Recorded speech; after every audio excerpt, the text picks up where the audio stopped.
the land and water. Mr. Mayor, we do have a supplementary agenda this evening. On Friday, additions to the agenda were put out. One was regard to the Dresden item, and the second one is drainage minutes and bylaws. They were items 14E, 19H, and 25E. Rules of decorum at a council meeting. The municipality of Chatham-Kent supports open meetings that welcome debate of public policy issues in an atmosphere of inclusiveness, integrity, civility, fairness, and respect for differing points of view. Anyone conducting themselves in a way that disturbs, disrupts, or impedes the orderly conduct of the meeting, interrupts or makes derogatory statements or hate speech, defamatory comments about councillors, staff, speakers, or fellow members of the public may result in removal from the premises. This also applies to deputations. We ask that you do not approach members of council if they are seated in their council seats. The public, unless invited, is not permitted to come into the gated horseshoe area, and the use of posters, signage, and literature is also prohibited. This evening we have regrets from Councillor Finn, and virtually participating is Councillor McGrail.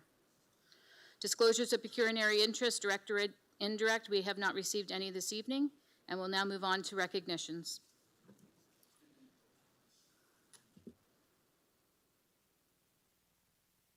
The first recognition we have is our artist feature, Marie Carter, and Councillor Jubenville will introduce. Thank you, Madam Clerk. Marie Carter is the recent recipient of the Lieutenant Governor of Ontario's Lifetime Achievement Award in Heritage, presented on April 25th, 2025, and recently launched her book, In the Light of Dawn, The History and Legacy of a Black Canadian Settlement. Previously, she has been involved in projects such as the Trillium Trail Historical Walk, the Building Heritage Project, and the Dawn Settlement Tour, and served for 10 years on the Community Advisory Board of the Uncle Tom's Cabin Historic Site, now Josiah Henson Museum of African American History. She was named co-investor of the 5-year Community University Research Alliance's Promised Land Project, which led to her publishing 2 chapters in the University of Toronto anthology, The Promised Land, The History and Historiography of Chatham-Kent's Black Settlements. Marie has been a frequent speaker at area historic sites and schools, and recently worked in collaboration with the Josiah Henson Museum staff to create the 7-part YouTube series, Discovering Dawn, for Ontario Heritage Trust, as well as contributing to the Black History series of the Amherstburg Freedom Museum and appearing on TVO's The Agenda. In addition, she is the co-author with her husband Jeff of Stepping Back in Time Along Dresden's Trillium Trail, a companion to the 20-site historical walking trail they helped develop. Marie is married to agricultural journalist Jeffrey Carter and has 2 children. She has lived her entire life in Dresden. Her current book, In the Light of Dawn, is available at area Black History museums or through the University of Regina Press, Amazon, Indigo, or Shelf 49. I would like to ask Marie, well, she's already there, to come to the podium to read an excerpt from her book. Welcome, Marie. In the beginning of my greetings to the mayor and to council, thank you very much for this honor tonight. I begin the acknowledgements of my book, In the Light of Dawn, with the African proverb, it takes a village to raise a child. And I added to that, the same could be said of writers of history, and I think I'm a good example.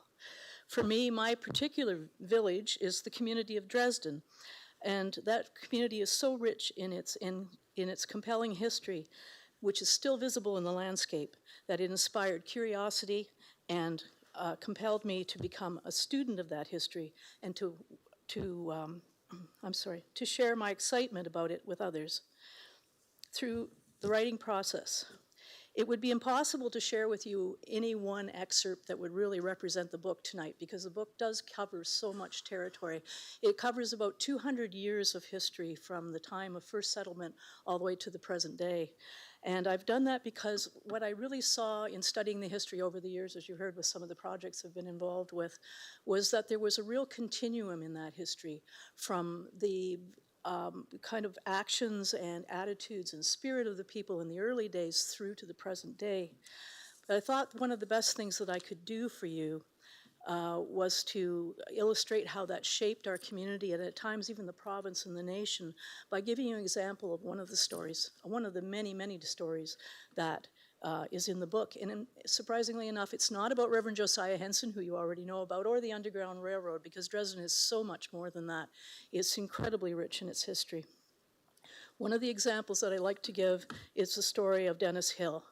Dennis Hill was settled in Dresden. He came to the area, we think, from Pennsylvania, settled there, and immediately became very involved with buying up about 3/4 of the town. And also he was associated with a group of black freemen who were very, very involved in political action back home to get rights for freemen. These were not what we normally think of when we think of black history. We used to think of slaves in the Underground Railroad, but this was a completely different group of people who were themselves very, had a lot of agency and a lot of experience in doing lobbying work. So in 1853, Dennis Hill's children were denied access to the common school because there was a policy of segregation at that time. And Dennis at Dresden was the first person to take that to court in Ontario. Unfortunately, he lost. But that early civil rights, you can see this continuum then, because 100 years later, the National Unity Association was formed in Dresden. And the National Unity Association continued that same kind of spirit to challenge segregation in private businesses. Not just for Dresden, and people often talk about this as the Dresden story because of the National Film Board piece on this, but in truth it was the story of all of Ontario and all of Canada. And so they were instrumental in introducing this landmark legislation in Ontario. This book is a celebration of the important heritage in this community, which I hope inspires, and I hope it inspires others to discover, preserve, and celebrate that history, and also to be inspired by the example of those people who fought for what was right. And perhaps this is a very fitting time for me to be here talking about these people and their spirit and Dresden. And I really would like to dedicate this award to those now working to ensure our community's heritage is protected from future development. And to thank you, Mayor and councillors, for your efforts in Defend Dresden, because this is a really important heritage community where, as I say, the very land itself speaks of that heritage and needs to be protected. Thank you for this award, and I will display that with pride. Thank you very much.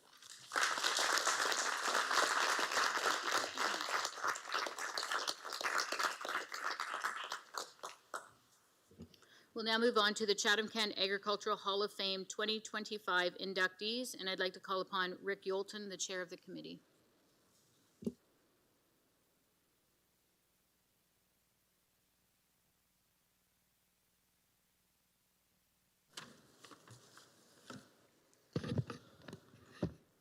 Good evening, Mayor Caniff and members of Chatham-Kent Council. The Kent Agricultural Hall of Fame Committee would like to acknowledge the ongoing support of Chatham-Kent Council and municipal staff members. We deeply appreciate your recognition of our work, with a member of council, John Wright, sitting on our committee, and the resources that you provide to help us showcase our Hall of Fame inductees to the citizens of Chatham-Kent. Thank you. Since its inception in 1989, the Hall of Fame Committee has inducted 207 women and men into the Kent Agricultural Hall of Fame in recognition of their significant and unselfish accomplishments within the realm of agriculture and service to the rural community in Chatham-Kent or beyond. These outstanding individuals left their mark on our community as leaders, entrepreneurs, mentors, producers, and role models in the rural space, and their legacy is one that we can all be proud of. On Tuesday, November the 18th, 2025, At the Hidden Hills Golf and Country Club in Unga, the Kent Agriculture Hall of Fame Committee will induct 3 gentlemen and 2 ladies as the newest members of our Hall of Fame. Each of these people are very well known to the agricultural community and should come as no surprise to many of you. It is my honor today, on behalf of our Hall of Fame Committee, to introduce our 2025 inductees. John Jakes of the former Chatham Township of Zone has been an industry and sector leader in technological and policy advancements, the development and implementation of proven marketing strategies, the creation of disaster coverage programs, and sustainability initiatives. These efforts continue to be beneficial to not only this area's producers, but for all Canadian fruit and vegetable farmers. Brian and Shannon Prince of Merlin are dedicated to fostering a strong, inclusive agricultural community. Their work extends beyond simply providing assistance. They actively promote sustainable practices, champion innovative farming techniques, and advocate for policies that benefit both farmers and the environment. They are deeply committed, as we all know, to both preserving and promoting the rich history of the Buxton settlement and supporting Black history within the area. Bill and Jean Sloan of the Bothwell area, both deceased, have significantly contributed to the economy of East Kent. Known as pioneers in the Christmas tree experience business, they attract and draw people from across Ontario into our region each winter and have added value to the Chatham-Kent area with significant employment opportunities and support for local businesses. The Hall of Fame induction ceremony on November 18th begins with a meet and greet at 11 a.m., followed by the presentation of biographies and lunch. Tickets can be obtained by calling Kathy Vanek at the number on our website.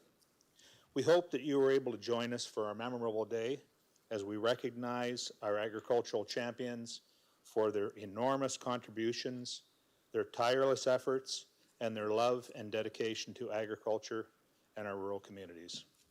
Thank you.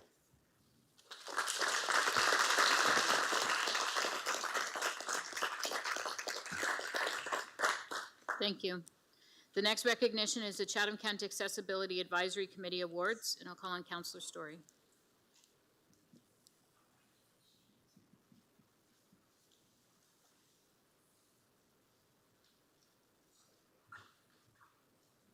I guess I'll stand here for this.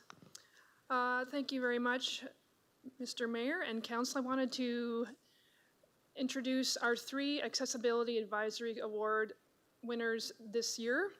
I will give a quick biography of each award winner, and then we're going to have a few photo ops with the winners, and then we'll be finished. Just let everybody know the order of events. So the first award winner is Rachel Guerin of the Sheila Lindsay Powers Accessibility Advocacy Award. Rachel is a woman who's quiet courage and has wholehearted leadership. She shows up again and again. She is a master class in just not sitting at the table. She uses her seat to advocate for others who have been historically overlooked or excluded. Whether she's attending community meetings or chatting with local business owners, Rachel speaks up with clarity, compassion, and conviction. Her message is consistent and clear.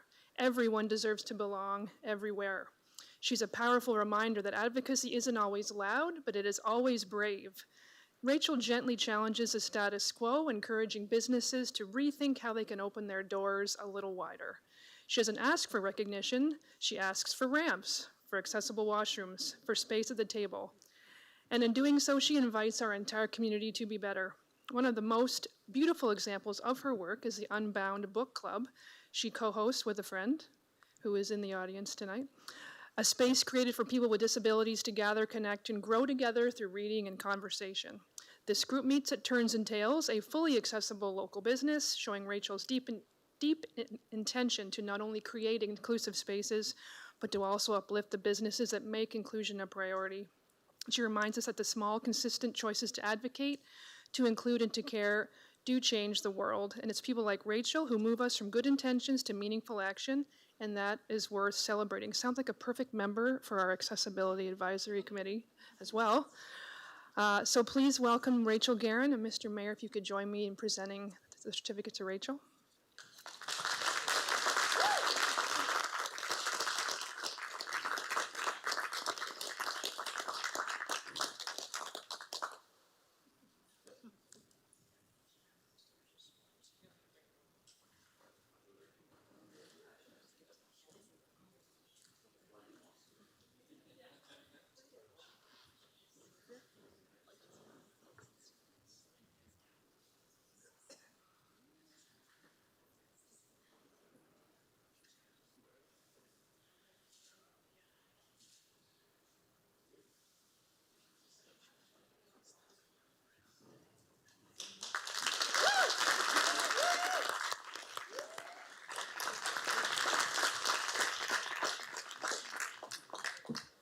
Next up is Mrs. Bell's Tea Room in Chatham. Mrs. Bell's Tea Room and Wanda Bell has gone out of her way to ensure that her new location is wheelchair accessible, which is on Grand Ave East in Chatham, if you're not aware where it is. She has to go through many steps with the property owner, the contractor, and the municipality to get her business open and ready to serve the public. After many challenges during the renovation, there were many tears but many successes, and she is determined to put her customers and the experience of her tea room first. And that means everyone is welcome and everything is wheelchair accessible. Mrs. Bell's Tea Room cares about you. You are a stranger when you arrive, but you are a friend when you leave. Her specialty teas, yummy sandwiches, and treats will have you coming back for more, and she wanted to make sure that she's always there to support folks with accessibility needs and strives to give back to the community. So please welcome Wanda Bell from Mrs. Bell's Tea Room.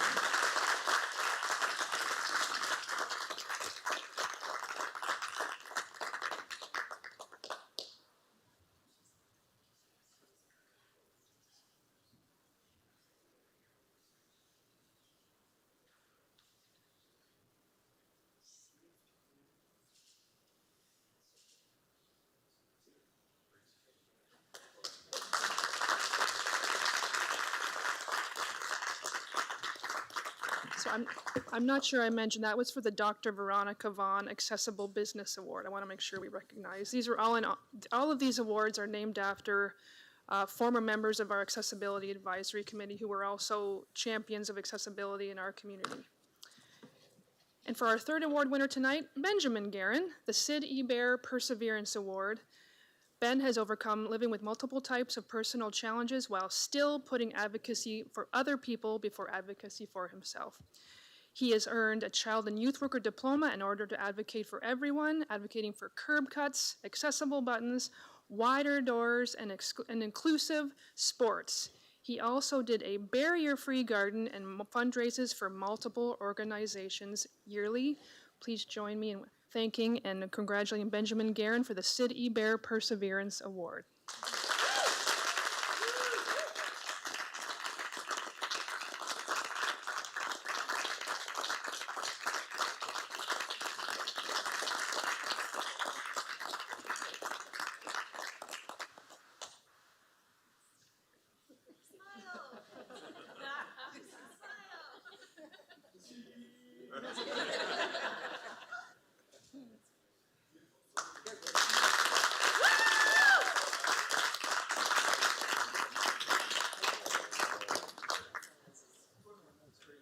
If you're a member of the Accessibility Advisory Committee or friends or family of anyone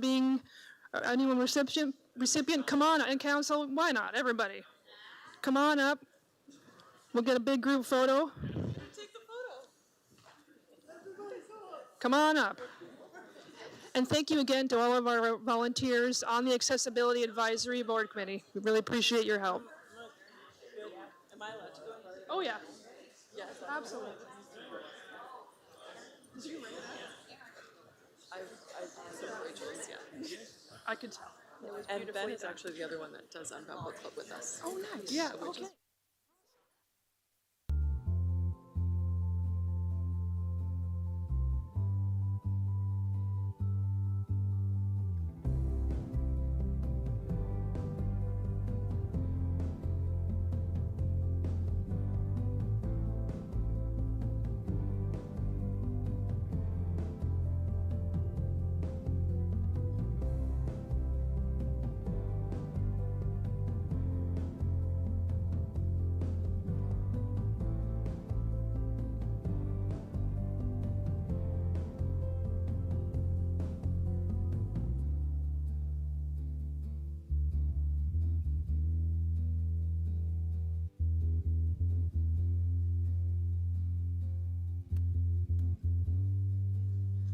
And just one final note, I want to thank all the volunteers who are on our Accessibility Advisory Award Committee.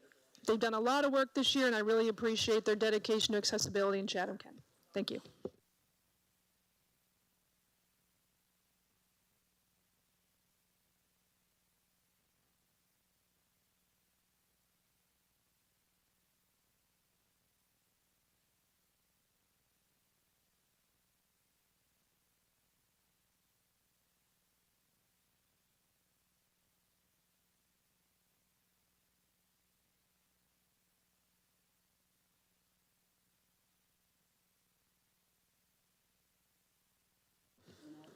We'll now move on to the deputations for this evening.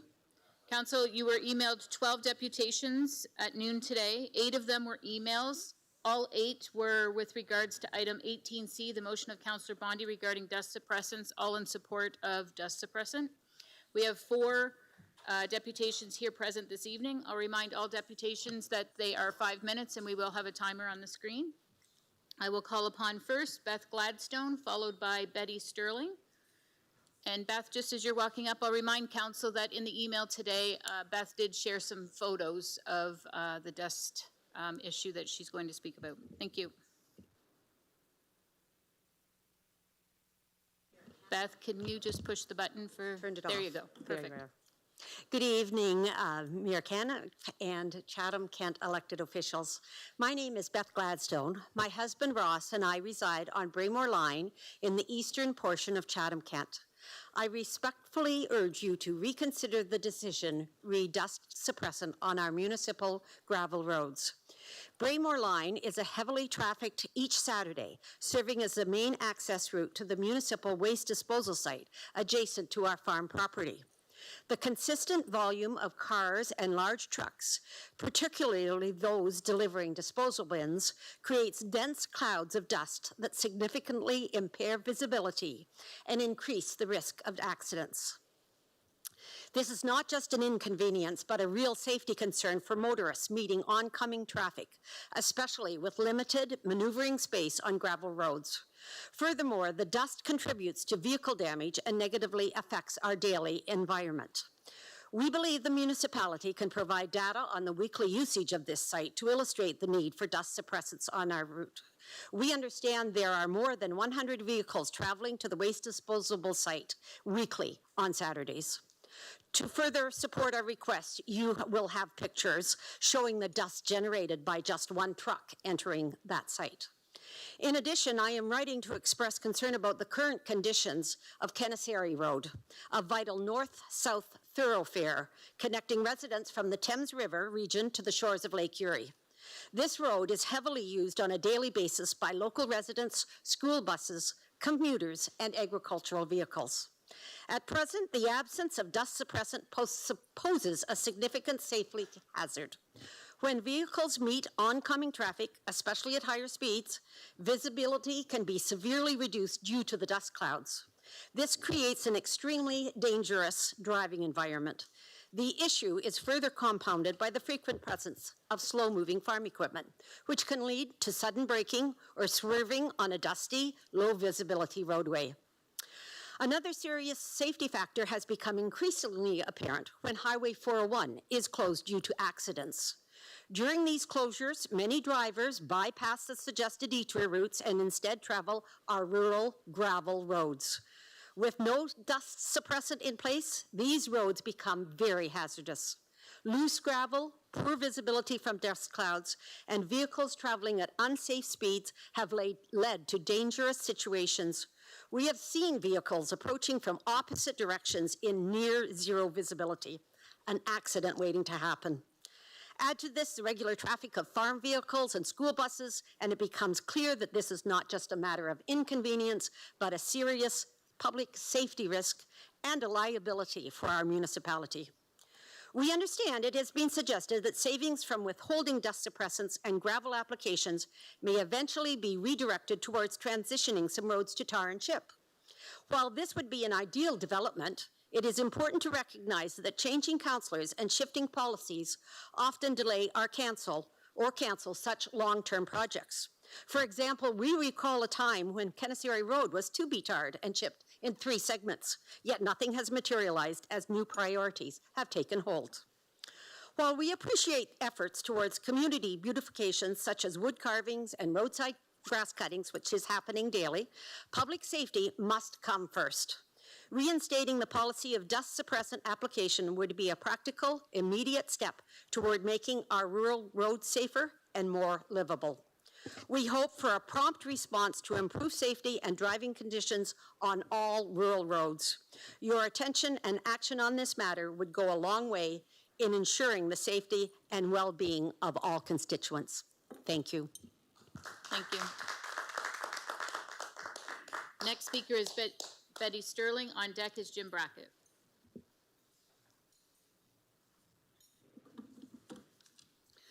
Good evening, Mayor Caniff and representatives, councillors from Chatham-Kent.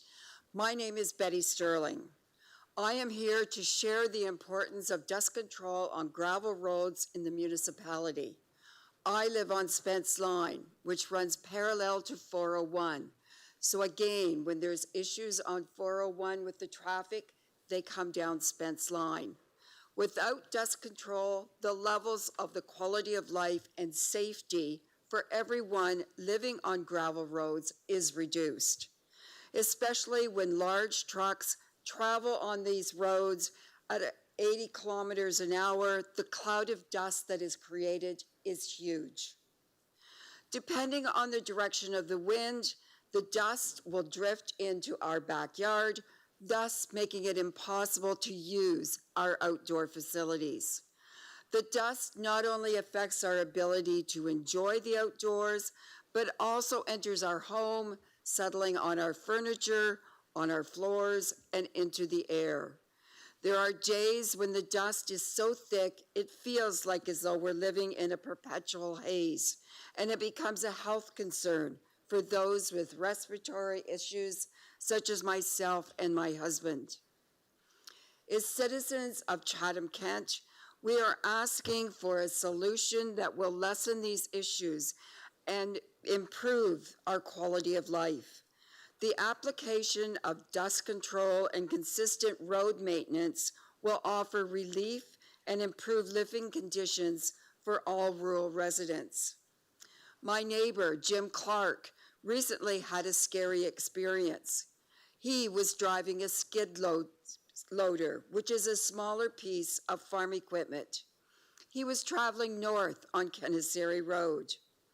A farm truck and a trailer were heading south, driving at a slower than normal speed. When it went by Jim, the cloud of dust hung around the truck because of the wind direction and the equivalent speed. Jim immediately headed to the ditch because of no visibility. That was a life-saving measure because behind the truck was a large four-wheel drive tractor, which Jim did not see, and I'm sure the driver of the tractor did not see him. School bus drivers, which are always concerned about safety, tell me that they are concerned about being rear-ended in a large cloud of road dust. The children on those buses are our next generation of Chatham-Kent residents. I urge council to consider the residents' well-being and the long-term benefits and safety of investing in dust control. Together, we can ensure cleaner air, safe roads, and a more pleasant living environment for all. Thank you for your time. Thank you. Next deputation is Kent Federation of Agriculture, Jim Brackett, President. On deck is Steve Peach.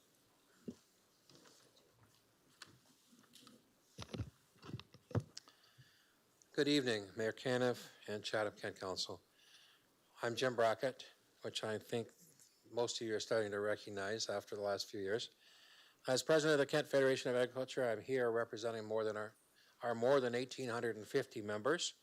We are here regarding 18C on the agenda, the motion by Councillor Bondi, thank you, regarding dust suppression, the motion that was brought forward by Carmen McGregor back on the 26th of November. Staff's general comments state that costs don't justify the limited effectiveness of chlorides, which are at best a temporary solution. This is directly from the agenda today.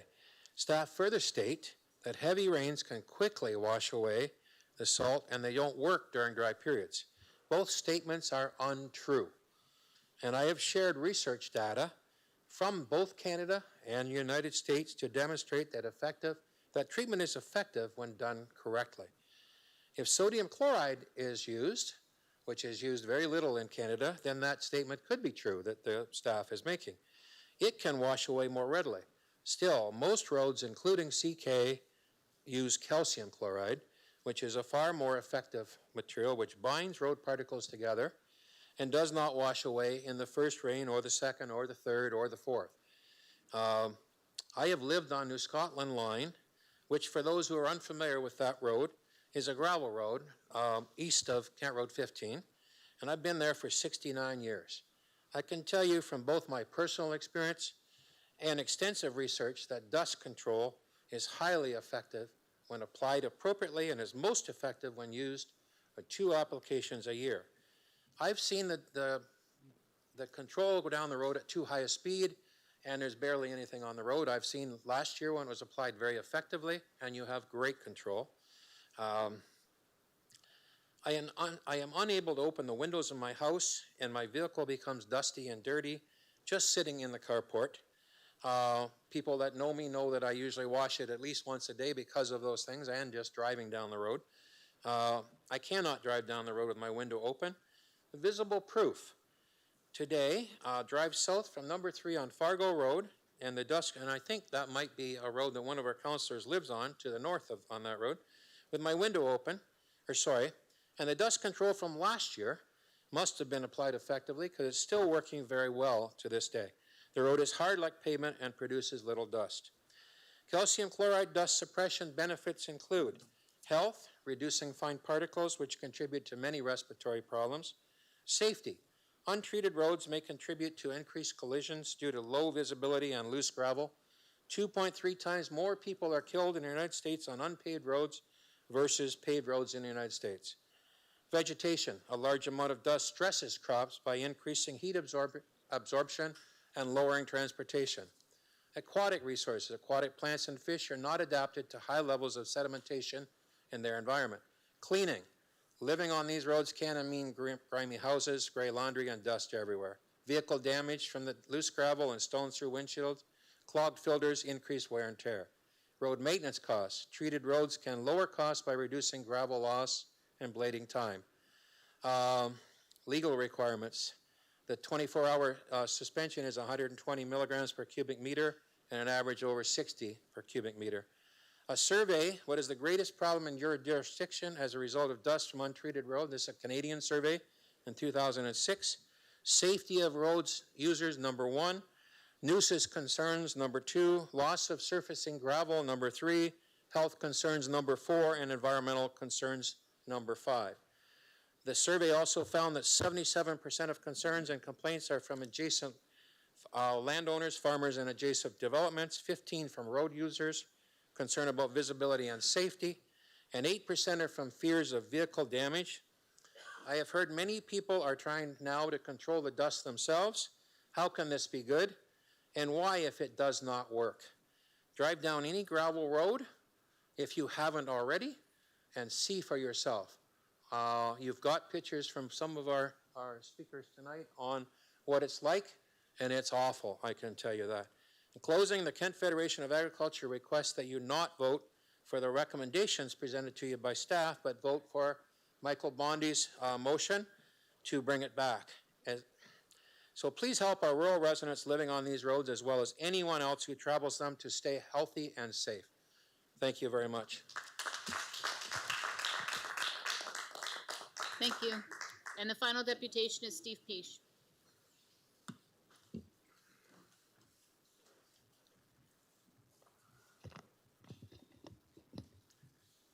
Thank you, Mayor Caniff and Council, to have this opportunity tonight to speak to you all for a few moments about the dust control issue. My name is Steve Pish. My wife and I reside at 4374 Glenwood Line on a gravel surface road outside of Merlin. So we're talking a different area in Chatham-Kent now to what the other speakers spoke about. I'm speaking on item 18C of tonight's agenda, Councillor Bondi's new motion on dust control that affects all traveling public and residents in Chatham-Kent. Excuse me. I have reviewed the proceedings of the budget meeting, committee meeting actually, number one, held November the 26th, 2024, which was last fall. Municipal staff had recommended cutting all dust control from the 2025 road portion of the budget. Edward Soldo stated dust control does not work. In response to that, Councillor Carmen McGregor, proposed adding the funding back into the budget at that time, which encouraged me, explaining not enough time had been spent researching this expenditure, and then review, or the following year, which would be 2026 budget talks at that time, look at it again further. I fully agreed with that recommendation. Dust suppressants are not only for controlling dust, they assist in road stabilization, definitely when new stone is applied. Air quality is compromised, causing health issues due to the elimination of dust control. Valued properties are invaded, houses, buildings, pools, etc. Everything gets covered in dust.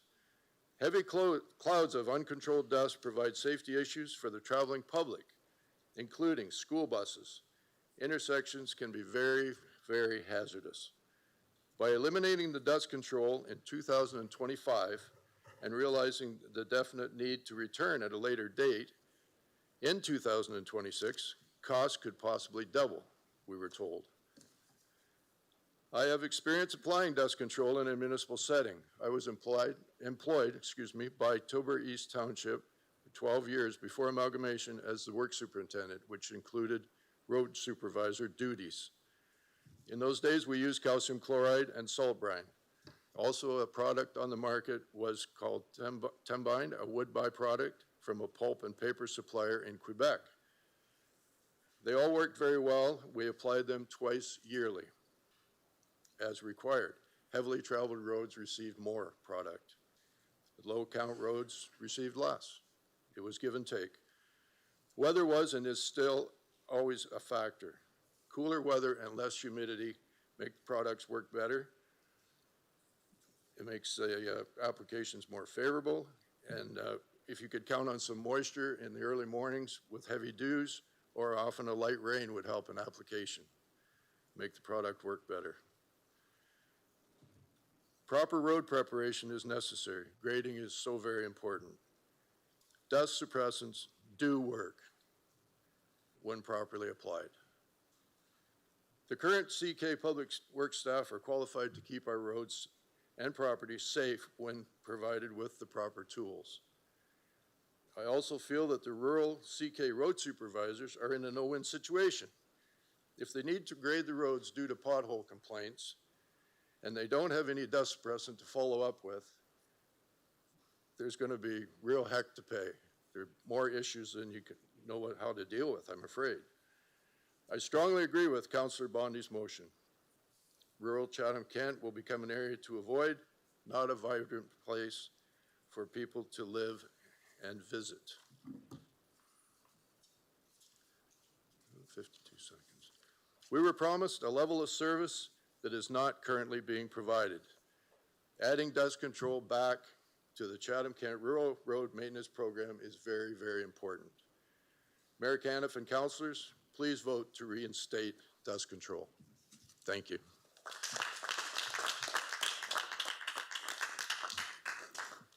Thank you. We'll now move on to the consent agenda. The following items have been pulled for further discussion.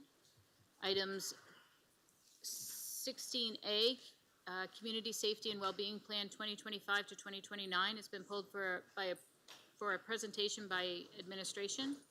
Item 17A, the Planning of the Urban Growth and Development Report number 3 has been pulled by a presentation by staff and by Councillor Story and Carmen McGregor. Item 18A, St. Clair College Community Park Phase 2 has been pulled by Councillor Allen, Councillor Harrigan, and Councillor Story.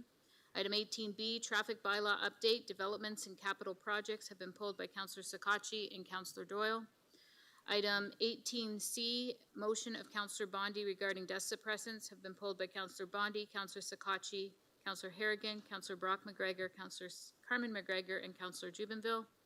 Item 19G, Update on Municipal Tariff Response, pulled by Councillor Story. Item 19H, Bill 5 and York 1 Dresden Landfill Proposal, pulled by Councillor Jubinville and Councillor McGrail, and a presentation by staff. Item 20A, Motion of Councillor Story regarding economic impact and tariffs in our community and possible support options by Councillor Story and Councillor B. McGregor. Item 20B, User Fee Update, pulled by Councillor Harrigan. Therefore, the following reports will be voted on in one motion under the consent agenda. Item 14A, B, C, D, and E.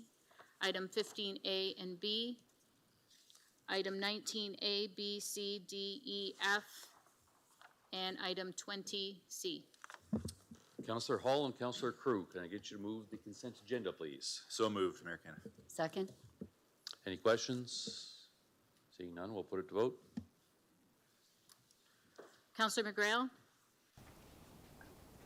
Yes. Thank you. All votes are in. Motion passes 17-0. Move on to item 16, Fire and Emergency Services. 16A, Community Safety and Wellbeing Plan 2025 to 2029. We have a presentation by Aaron McCachran, the Community Safety and Wellbeing Coordinator. Thank you, Mr. Mayor. Chief Early and I would like to introduce Erin McCachran to you. Erin is your Community Safety and Wellbeing Coordinator who took up her post in January of this year. She's going to provide you with a brief update onto this valuable work, seeking to enhance the safety of the community, but also to ensure all our partners are working together to meet that important goal. Erin, over to you. Good evening, everyone. I'm pleased to be here with you this evening to share our updated Community Safety and Wellbeing Plan. As a quick background, in 2019, the province asked that all municipalities develop a plan for different sectors to collaborate on upstream approaches to improve safety and well-being. Upstream approaches are important to shift us from reactive emergency-based solutions to proactive community-based ones. Plans must be renewed every 4 years to ensure that we are responding to the changing needs of our communities, which is why I'm here with you today.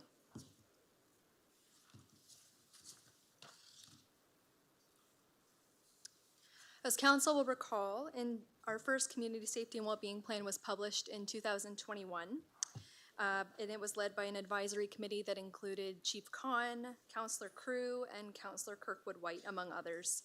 This plan focused on community awareness of services, housing and homelessness, and mental health and substance use. And it led to some great work in our community, including the Community Navigator Program and the Chatham-Kent Drug Strategy, which is now led by the Chatham-Kent Ontario Health Team.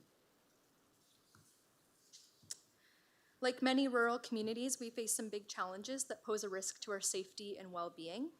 Compared to other municipalities in Ontario, we see lower education and income levels, more harm from opioids, and higher rates of chronic disease in our community. The demand for affordable housing, rates of nonviolent crime, and harms from substance use have also continued to worsen over the past 5 years. And while there is excellent work being done in our community to address these problems, no single organization or program can address these challenges alone. Because of the need for a true collaboration and partnership in this work, we have a diverse team of leaders from healthcare, emergency services, housing and employment services, education, and child protection.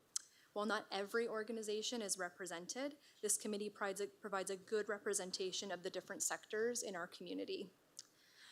The advisory committee is responsible for strategically identifying safety and well-being issues and providing oversight to action tables, which are smaller groups that will work to develop specific strategies to address key indicators of safety and well-being in our community.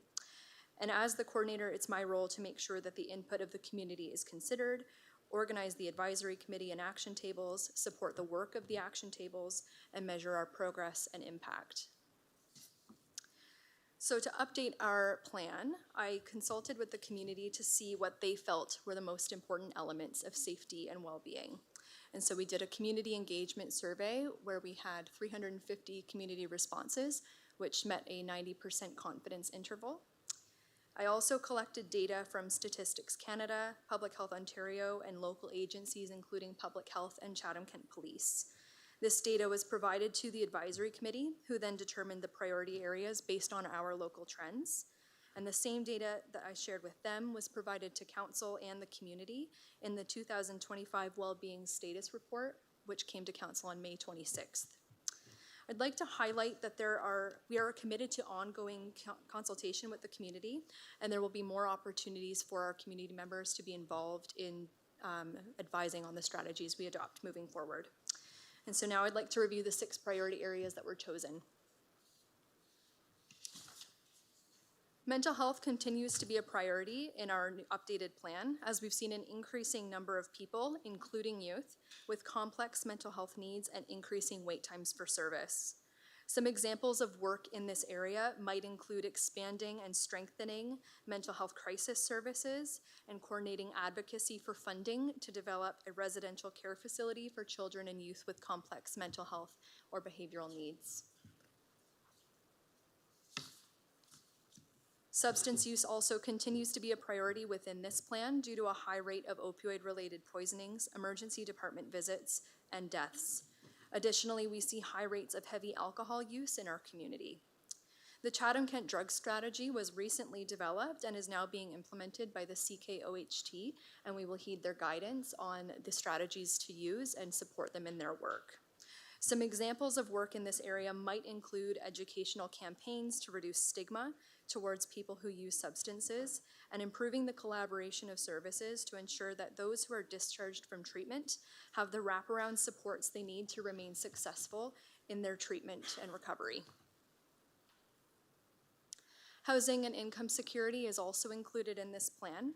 Unfortunately, the housing crisis has continued to worsen since 2021. Our community has lower personal and household incomes than the provincial average. The waitlist for geared-to-income housing is growing, and we are seeing that many families are struggling to put food on the table. Our plan will support the actions identified in the upcoming housing plan and work to coordinate advocacy efforts to develop transitional housing options and advocate for livable incomes. New to this plan is public safety. We've included public safety as a priority area because we are seeing a growing number of calls for emergency services. The number of 911 calls has increased by 64% over the past 10 years, and this tells us that our community members are reaching a stage of crisis more frequently. Through a collaborative effort between our emergency services, we can build on programming to address this together. So in addition to the usual traffic and fire safety campaigns, some work in this area might include community programming to highlight safety features in our community to improve overall feelings of safety while people are out and about in our neighborhoods, such as the CCTV cameras that are now installed in downtown Chatham. Additionally, we could explore the development of a multi-agency safety hub, which could provide centralized services for residents and house our community paramedicine program. Next is community belonging. The feeling of being connected to and accepted by your community has positive mental and physical health effects and actually makes people feel safer. Through the community engagement survey, we found that 70% of our respondents reported feeling a strong sense of belonging to their community. However, this unfortunately means that 30% did not report a strong sense of belonging. To improve this, we could explore creating more opportunities for accessible recreational activities and improving our community's knowledge about different cultures to improve relationships. And finally, we have children, youth, and family wellness. This was chosen because supporting parents and youth in developing healthy family relationships is an important protective factor for well-being, both in childhood but across the life course as well. An example of possible work could include expanding programs that teach youth about healthy relationships, a public education campaign about violence prevention, and collaborative efforts between agencies to help at-risk families access parenting programs to improve skills. Next steps with this work will include identifying groups to form action tables with, who will then use evidence-based strategies to develop different initiatives and programs within each priority area, creating a list of indicators to monitor progress and impact so that we have a formal evaluation strategy, consulting with community members to address local issues, especially folks who have lived experience with substance use and mental health, collaborating with community partners to address gaps in local data so that we can have the best programs that we can have, and establishing sustainable funding for the Community Safety and Wellbeing Plan beyond municipal investment. And I'd like to leave you with some of the benefits of community safety and wellbeing planning. This plan is not a directive telling local agencies what to do. Rather, this plan provides us with a structure that allows us to work together to achieve collective goals for our community while we are resource limited. Benefits of implementing a community safety and wellbeing plan can include improved collaboration among agencies, new opportunities for data sharing to improve services, a better alignment of resources with priority risks, and changes to the way that services are delivered to better respond to the needs of our community. And that's everything I have for you this evening. If you have any questions, I'm happy to answer. Councillor Harrigan. Great, thank you through the mayor. Thank you, Erin, for that presentation. First, I saw that there was a recommendation report, so I'll happily move the recommendations to adopt the Community Safety Wellbeing Plan as the updates are proposed. So I'll happily move those recommendations. And then the question that I have is actually kind of twofold. So first, I want to give kudos and really point out the importance of having like a landing spot within the community for some of these upstream issues. I think a huge gap, and it was called out, I think it was item number 4 around conversations to have, is around data collection. Like across different sectors, we're collecting data, but oftentimes the data in the healthcare sector needs to overlap with data in the housing sector, which needs to overlap with, you know, community youth data. So I think there's a huge opportunity there.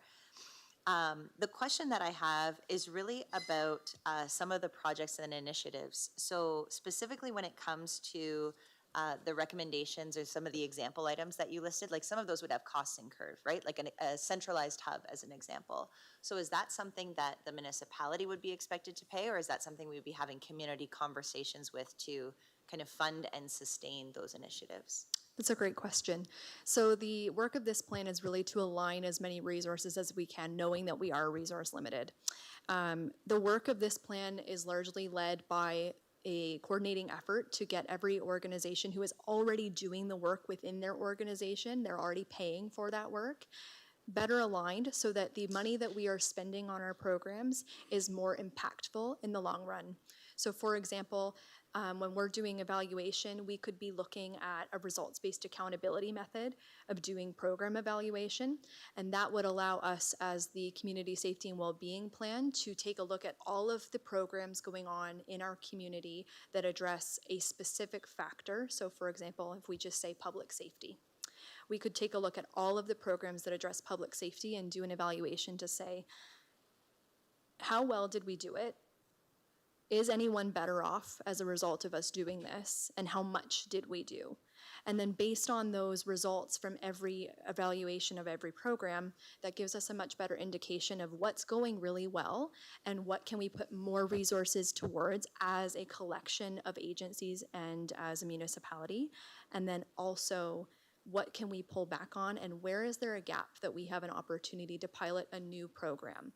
But additionally to the point about diversifying our funding and having sustainable funding, there is talk at a provincial level about funding this work, and we are doing some advocacy work to the provincial government to secure dedicated funding for this work.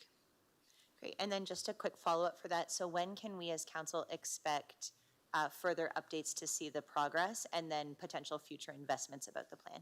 It's a great question as well.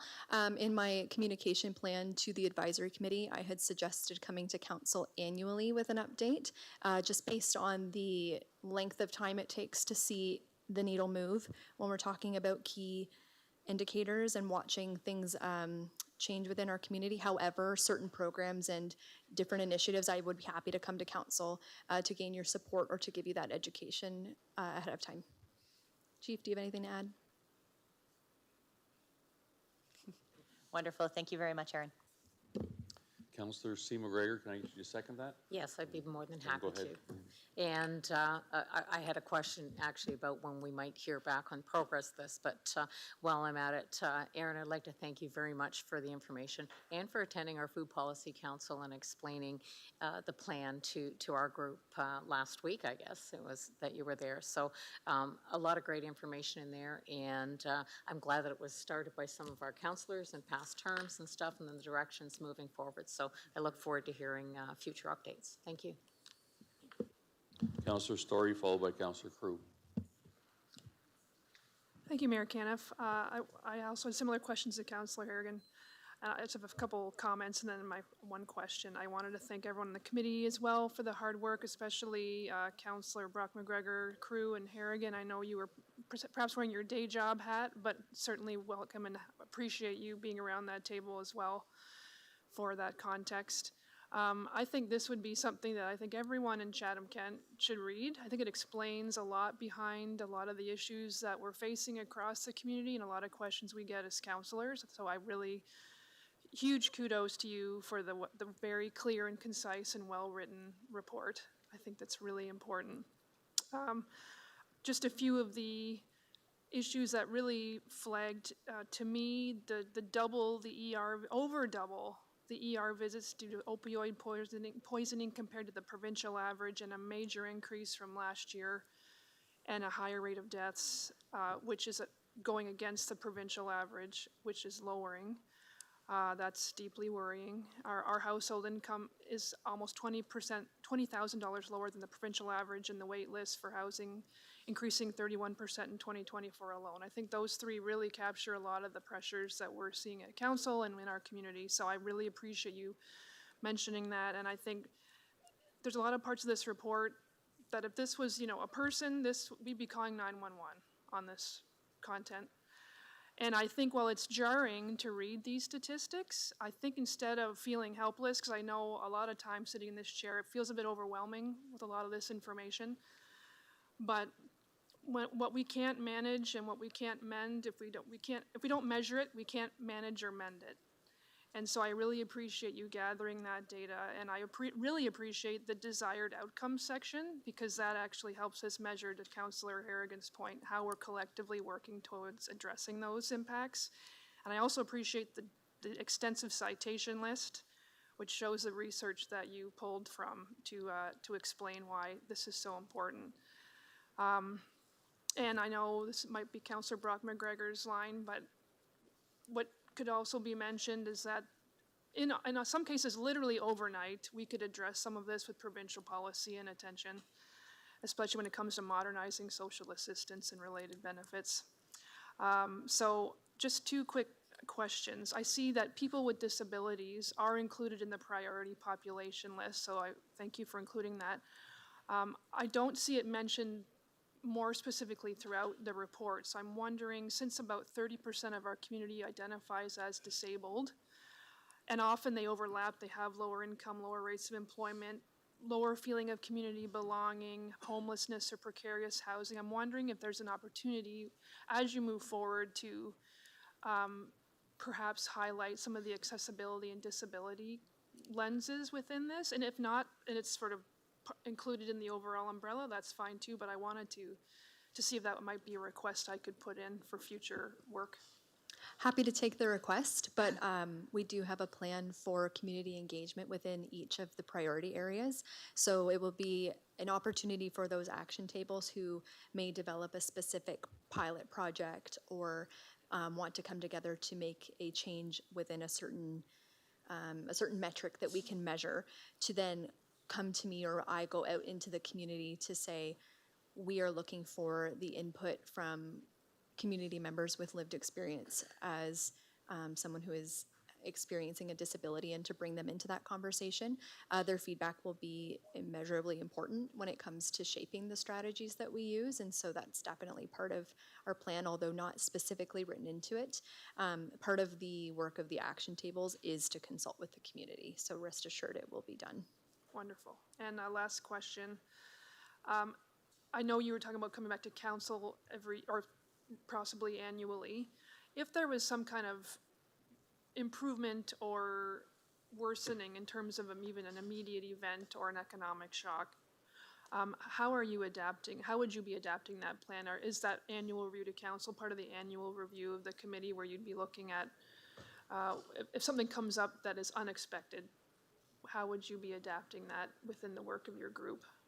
So we know like the plans are updated every 4 years because we are going through a lot of social changes right now. We've seen a really big change even since the 2021 plan with the things that have come up as priority risks for us in our community.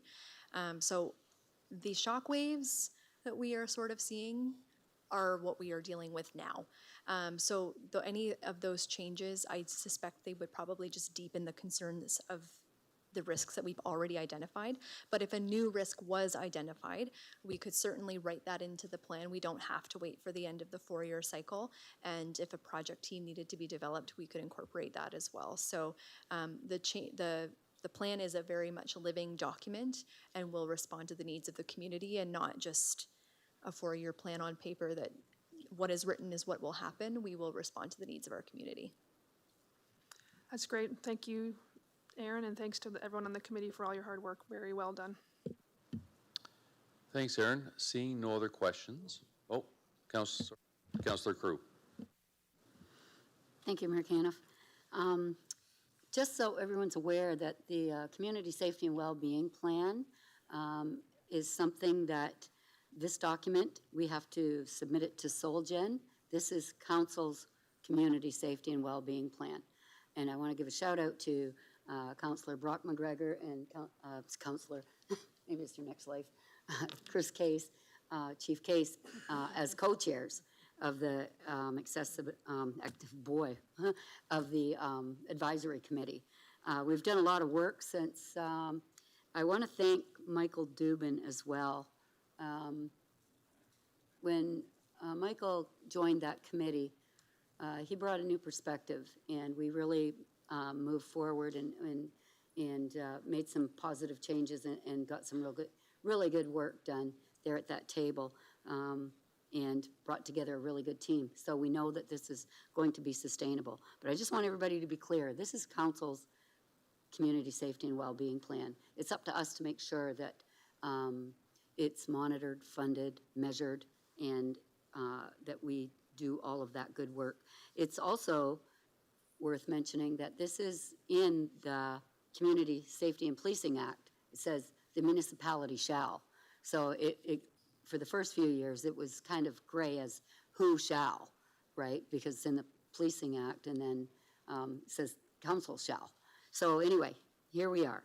One thing I want to ask, Michael, just one of these things, something that if it's not measured or monitored, how do we keep track of it? And I'm just wondering if in council reports, and I'm not asking you to say yes or no today, but at the end, you know, where we have the diversity blurb, like how does this report support diversity and inclusion and justice in our community? Maybe we can put somewhere we can reference the Community Safety and Wellbeing Plan. Does this support the Community Safety and Wellbeing Plan? Some of our measurables, just so that it's always there. And if we reference it, maybe that it's something that would help monitor for the next plan, what's getting done, because it is our plan. So you don't want to see it it's a beautiful document. And it's worth mentioning that Aaron didn't start on this until January. It is June. We didn't have, it wasn't like, you know, it's like, here you go, get it done. It has to be to the government by July. Here you go, get it done. And she did it. So thank you very much. I want to thank everyone for all the work that they did. But if we could kind of look at that as we go forward, see if it's something worth doing, and if it's something we can there's value in it. Thank you. Councillor B. McGregor, final words. Thank you.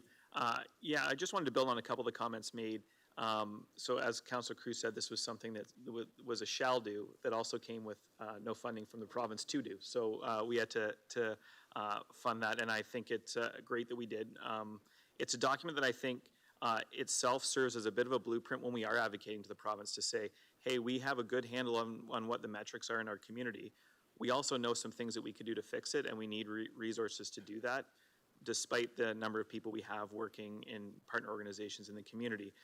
We still need increased resources, and we need to look at these issues in a different way than we have been over the last little while. And I do think it provides a roadmap for us as well on council to understand how these issues have come to pass in our community, particularly thinking about some of the adverse childhood events and how we think about funding things that benefit young people and families in our community. And we don't always look at those maybe as priorities, I think. And when we look at the outcomes, they are things that can make a really significant impact in metrics we really care about in our community. So I think it is an opportunity for us as well to reframe how we think about investing in different demographics in the community. So I think it provides some really good information for us and that we can use when we speak to the province. And I do want to echo Councillor Cruz' remark. That was a really quick turnaround to get this done.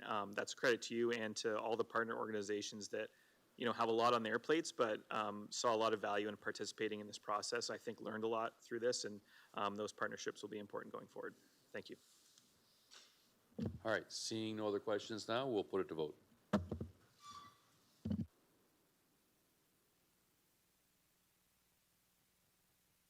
Councillor McGrail? All votes are in. Motion passes 17-0.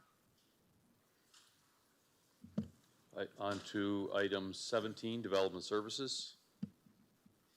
17A, Planning for Urban Growth and Development, Report Number 3. Presentation by Ryan Jocks, Director of Planning Services. Thank you, Mayor Caniff.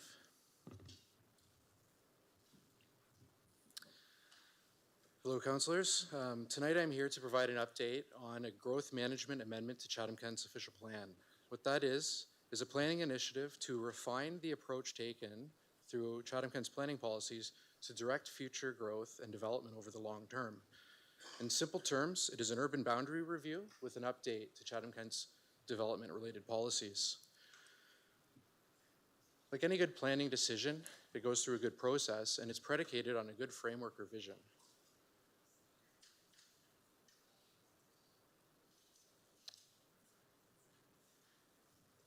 In terms of this project, I could paraphrase this vision as such. Chatham-Kent is a growing municipality that is home to many urban and rural communities distinguished by different populations, economic activity, pace of growth, and natural conditions. Today, Chatham-Kent is a permanent home to approximately 113,000 people. Planning is underway to provide the necessary mix of housing options to support a diverse workforce and growing populations of upwards of 130,000 people in 25 years. Chatham-Kent's strong agricultural sector will continue to form a significant part of the municipality's economic prosperity and overall identity. Urban growth and development will be prioritized within urban communities that will balance the protection and the long-term viability of agricultural areas, local food production, and the agri-food network. Chatham-Kent will support a strong and competitive economy that is investment ready and recognized for its productivity, innovation, and diversity. The local economy will continue to mature into a contributor to Ontario's economy, prioritizing small business, food production, advanced manufacturing, energy, and more. The land use planning framework and the decisions that are made within it help shape how Chatham-Kent will grow and prosper. Optimizing investments in infrastructure will create the foundation for development. These are our local sewage and water systems, stormwater systems, transit and transportation assets, and active transportation systems. Public service facilities then build on the foundations of infrastructure to support a growing community. Planning must continue to provide for land for social assistance, recreation, fire protection, healthcare centers, childcare, cultural services, libraries, and schools. Strategic investments in infrastructure and robust public services are critical to planning a community aspiring for a high quality of life for all of its residents.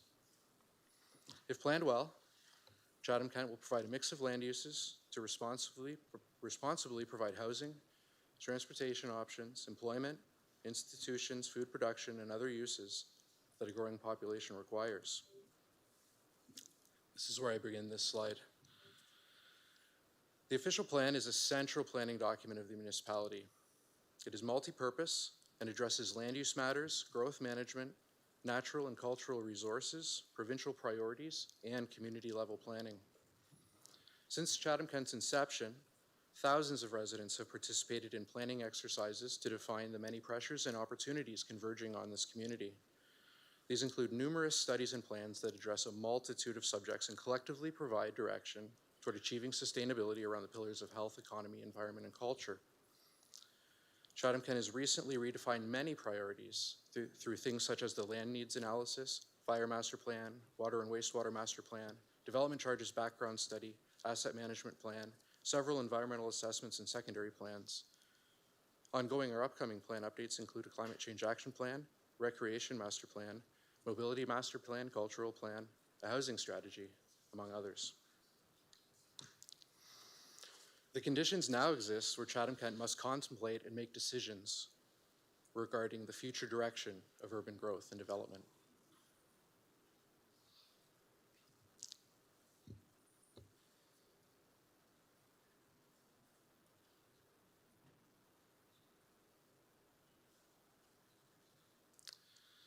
In the pursuit of making a decision on a growth management amendment to the Chatham-Kent official plan, throughout 2025, there's a public decision-making process that is ongoing.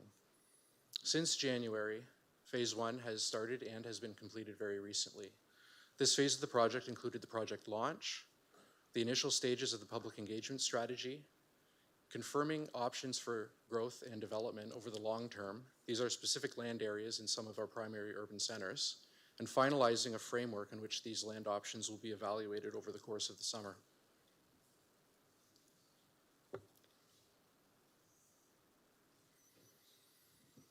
In identifying the geographic lands that are candidate lands for future urban development, this went through a two-stage process, of which stage 1 was complete during phase 1 of this project. It started by identifying all lands adjacent to the primary urban centers of the communities in question, which are Tilbury, Blenheim, Chatham, and Dresden. Using a screening process, including the efficient use of land and resources, agricultural impacts, optimizing infrastructure investments, current and planned, understanding local development interests as well as natural hazards, the growth and development options were refined to a more manageable amount that could be engaged on with the public, as well as studied in greater detail through stage 2 of this process. Stage 2 of this process will examine these land areas of higher potential for urban development and be evaluated qualitatively and quantitatively in a number of categories, including their proximity to urban areas and public services, existing and planned infrastructure, agricultural impacts, land use compatibility, and many more.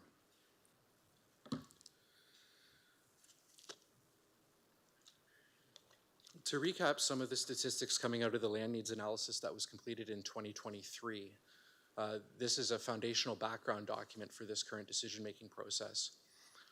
If we look at the 7 primary urban centers of Blenheim, Chatham, Dresden, Tilbury, Wallaceburg, Ridgetown, and Wheatley, Blenheim, Chatham, Dresden, and Tilbury identified a deficiency of urban land to satisfy the housing and employment land needs up to the year 2051. So we're looking here at a 30-year time horizon. At the time of the study, Blenheim had a shortfall over 30 years of 10 acres, and it currently has 22 years of land supply in its current boundary. Chatham will require an additional 344 acres of land to meet the land needs up until 2051 and currently has approximately an 18-year of supply. Dresden requires 40 acres over the same time period and currently has 12 years of supply. And Tilbury will require around 45 acres of land to 2051 and currently has about 13 years of supply.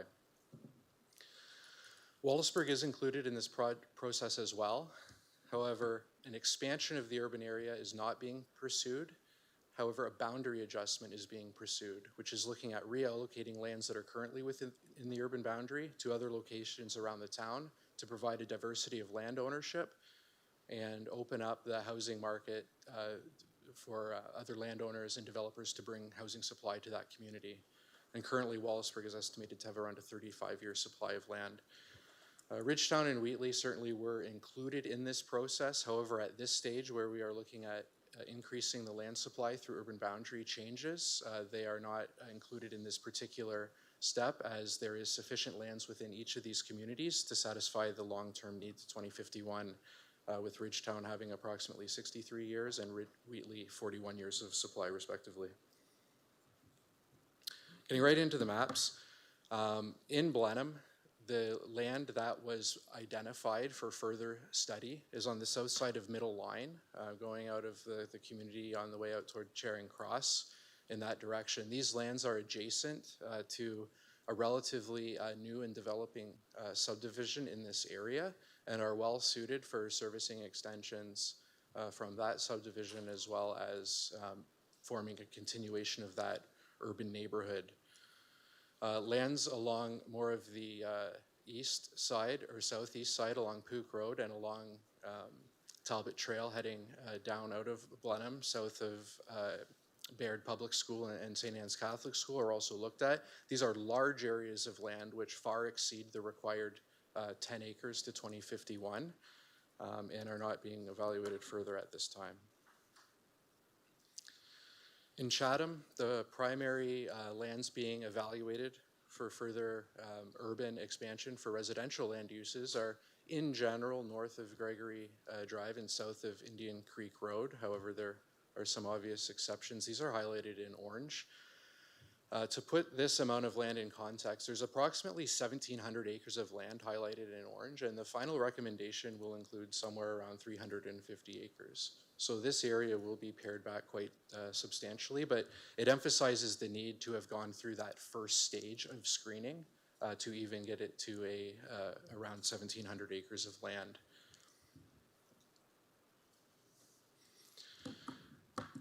As I mentioned, Dresden requires approximately 40 acres of urban residential land to 2051. However, you'll note on this map or image that no lands have been identified.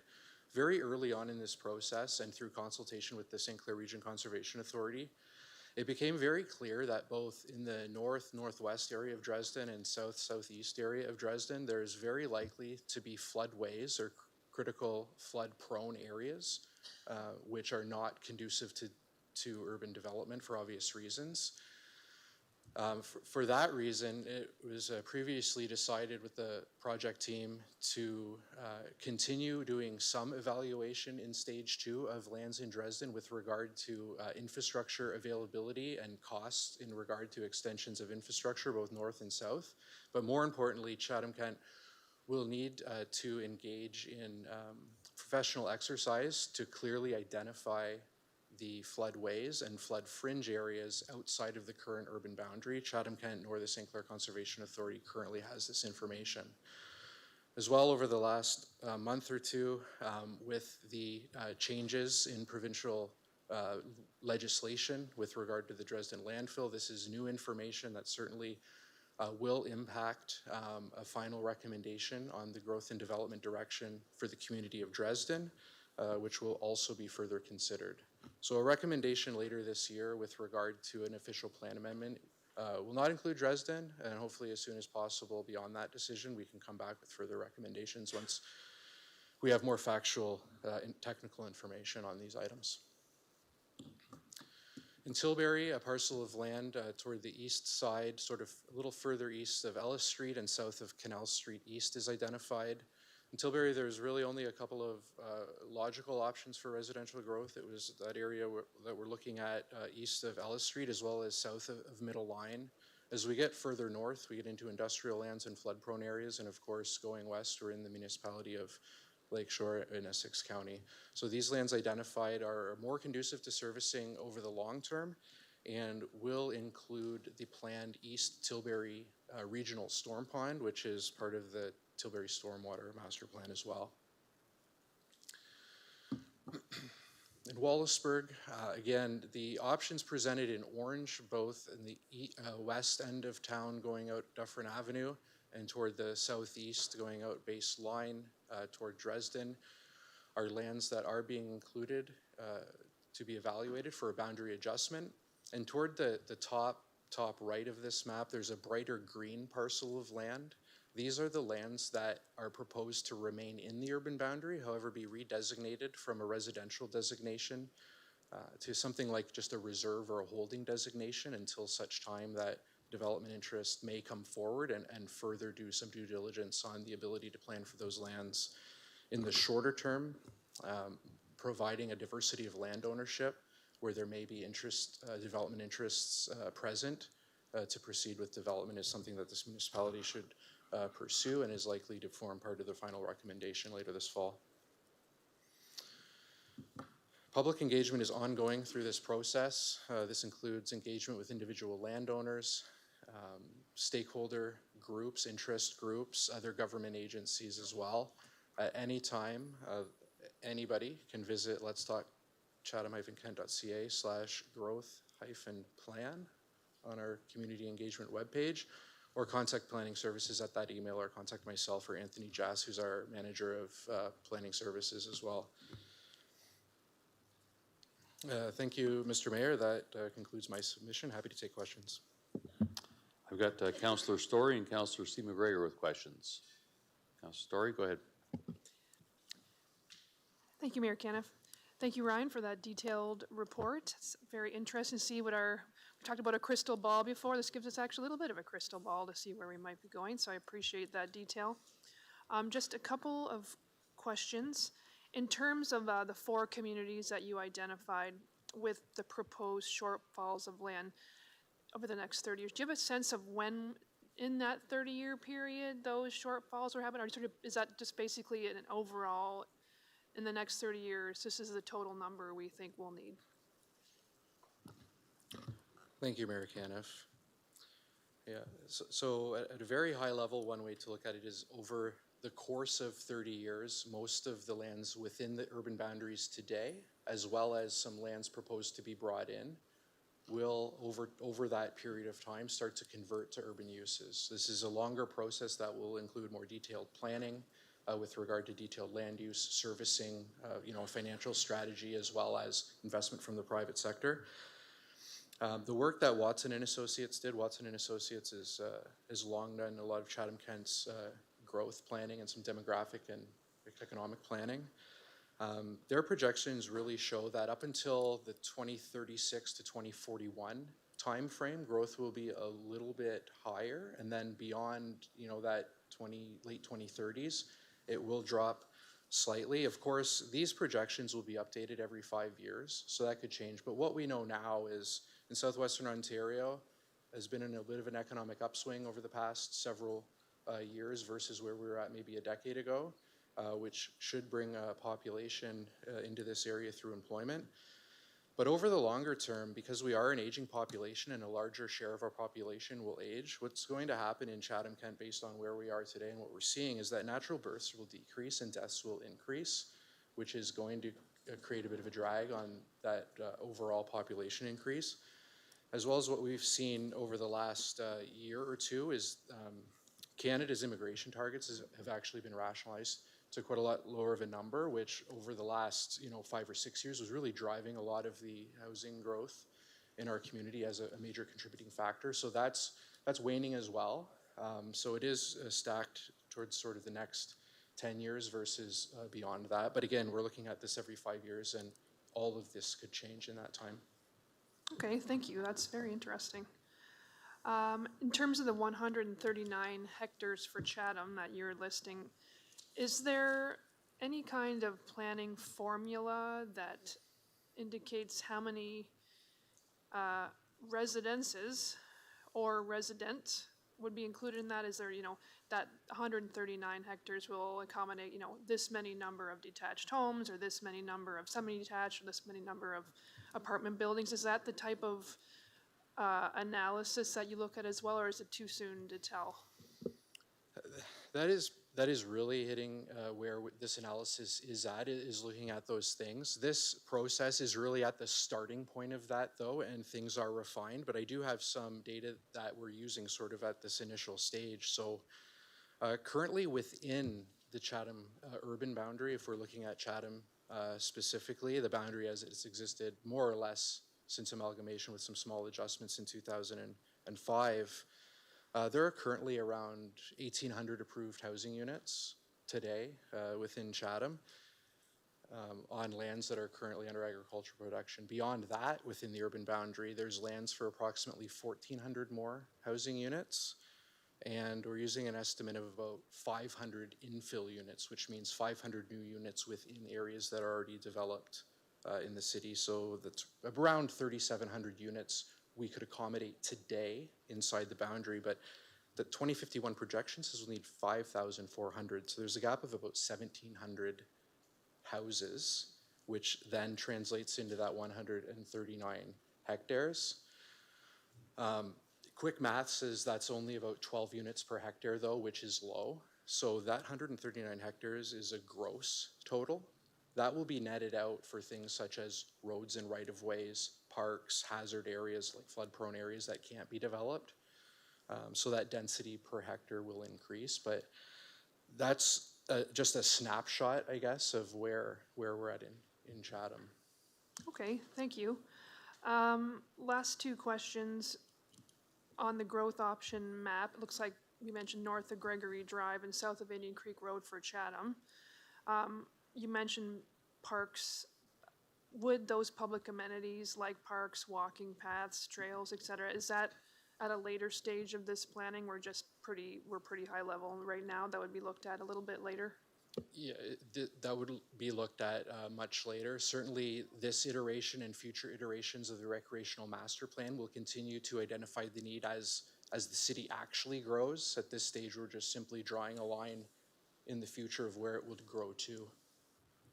Okay, and so we're wrapping up phase one with this report tonight, and phase two is where we start getting into more of those details, and that starts essentially right now, once we're finished with this? Right now, it's already underway. Phase one sort of bled into phase two over the last month or so, but some key points, some significant work over the summer is in infrastructure and servicing review to understand at a high order of magnitude what public investments would be needed for those things such as transportation, water, wastewater, stormwater, et cetera, because as we go through time, the public, through the municipality, will have a responsibility to make these investments, and these investments will be further prioritized and articulated through, those master plans and future budgets, et cetera.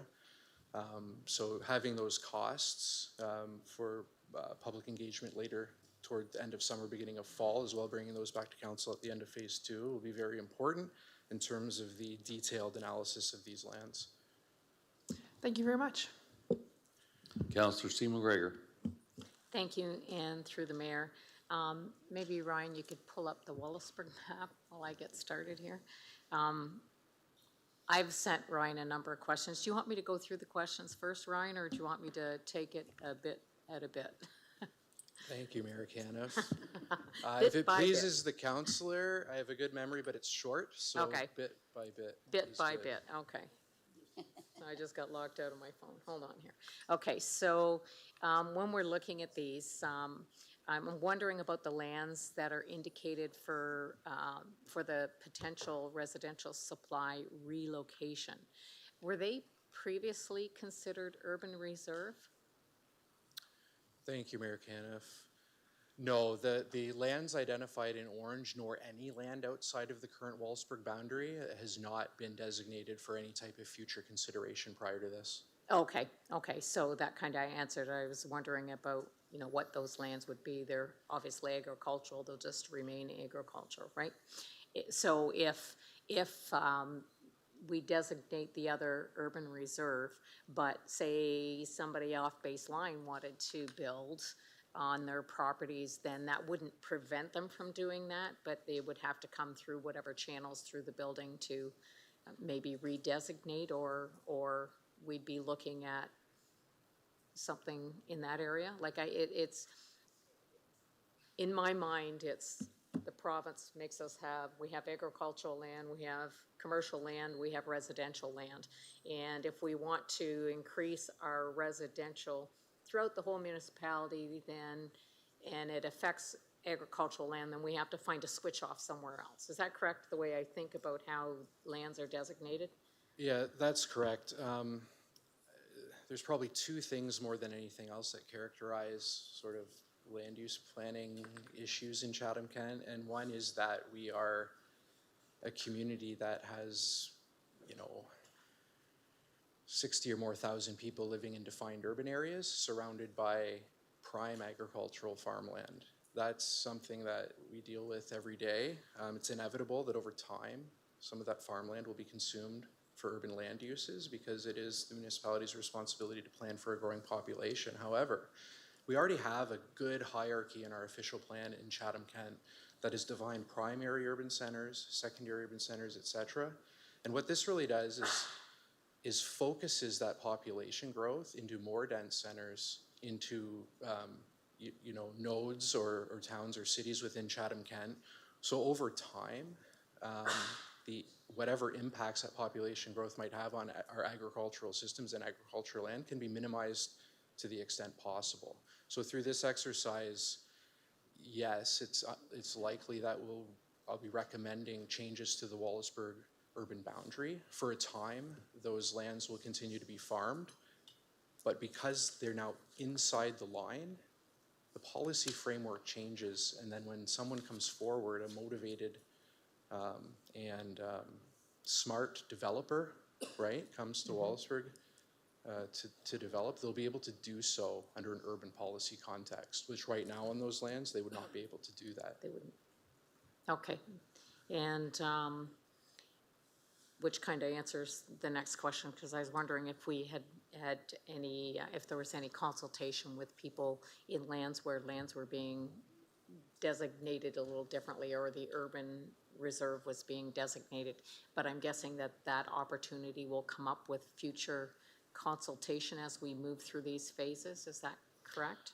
That's correct. Some of these landowners, even before this sort of formalized, we'd already had some level of awareness of or conversation prior. Some we've talked to up until now in this process, and we'll continue to have that dialogue right up until we're prepared to bring a final recommendation to council.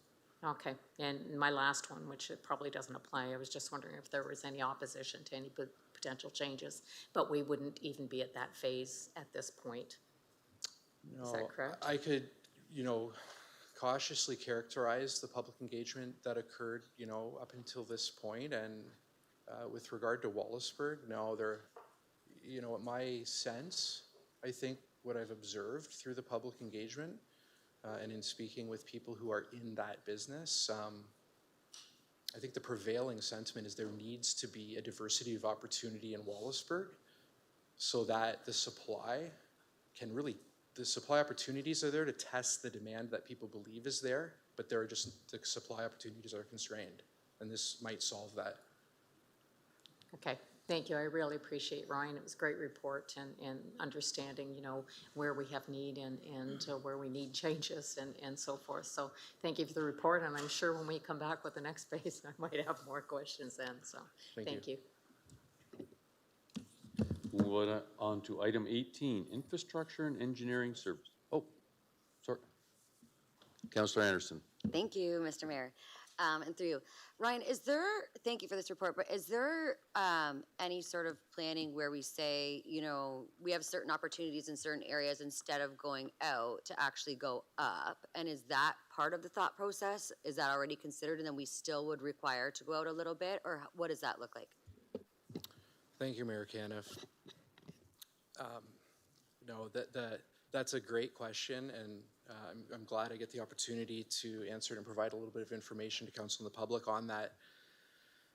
Policies with regard to density and housing density, housing type, housing form, are we building single detached, townhomes, apartment buildings, basement units, et cetera, that will form part of the policy update, the text in our official plan. You won't really see it on the maps, but people will read it in the policy. So right now, our development policies that have been in place, I believe this particular policy was updated around 2014. And it says that the municipality in its urban planning for residential should strive for 10% of the dwelling units being high density, 25% medium density, and 65% low density. So to the 10 years between around 2003 to 2017, this was not a period of growth for the municipality. Much of that time was characterized as a period of population decline. So as you could expect, the municipality did not achieve those policy targets, not even really anywhere close. So high density and medium density contributed to less than 2 or less than 3% of the housing mix in that 10-year period. Around 97% of building permits were going to ground-oriented housing like single-detached, semi-detached, or, some modest row houses. So just because we write something in policy doesn't mean that the conditions in the world allow us to achieve that. There just wasn't simply enough housing being built to build a high-density development, right? But interestingly, what happened, sort of coming out of 2016 and certainly by 2018-19, the private sector builders and developers were responding to heightened demand. So over the 5-year period between 2018 and 2022, 29% of our new housing units were high density. That was triple our policy target. And 69% of the housing units were low density. That was really close to our policy target, but still, it's obvious though that only 2% were still medium density in that time. So, developers and builders responding to the real demand in the marketplace, we're still going for low density forms of development or an apartment building. What, colloquially is a term that is used in media and things like that is the missing middle. We're talking about townhomes and stacked townhomes and development that is a little bit more dense than a typical low density, but could almost go in any low density neighborhood. We're still not seeing that. I think that trend will continue to come, but all of that is to say that we certainly are not looking to accommodate all future housing growth on farmland, not at all.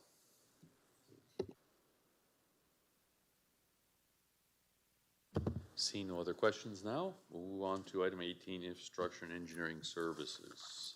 18A, St. Clair College Community Park, Phase 2.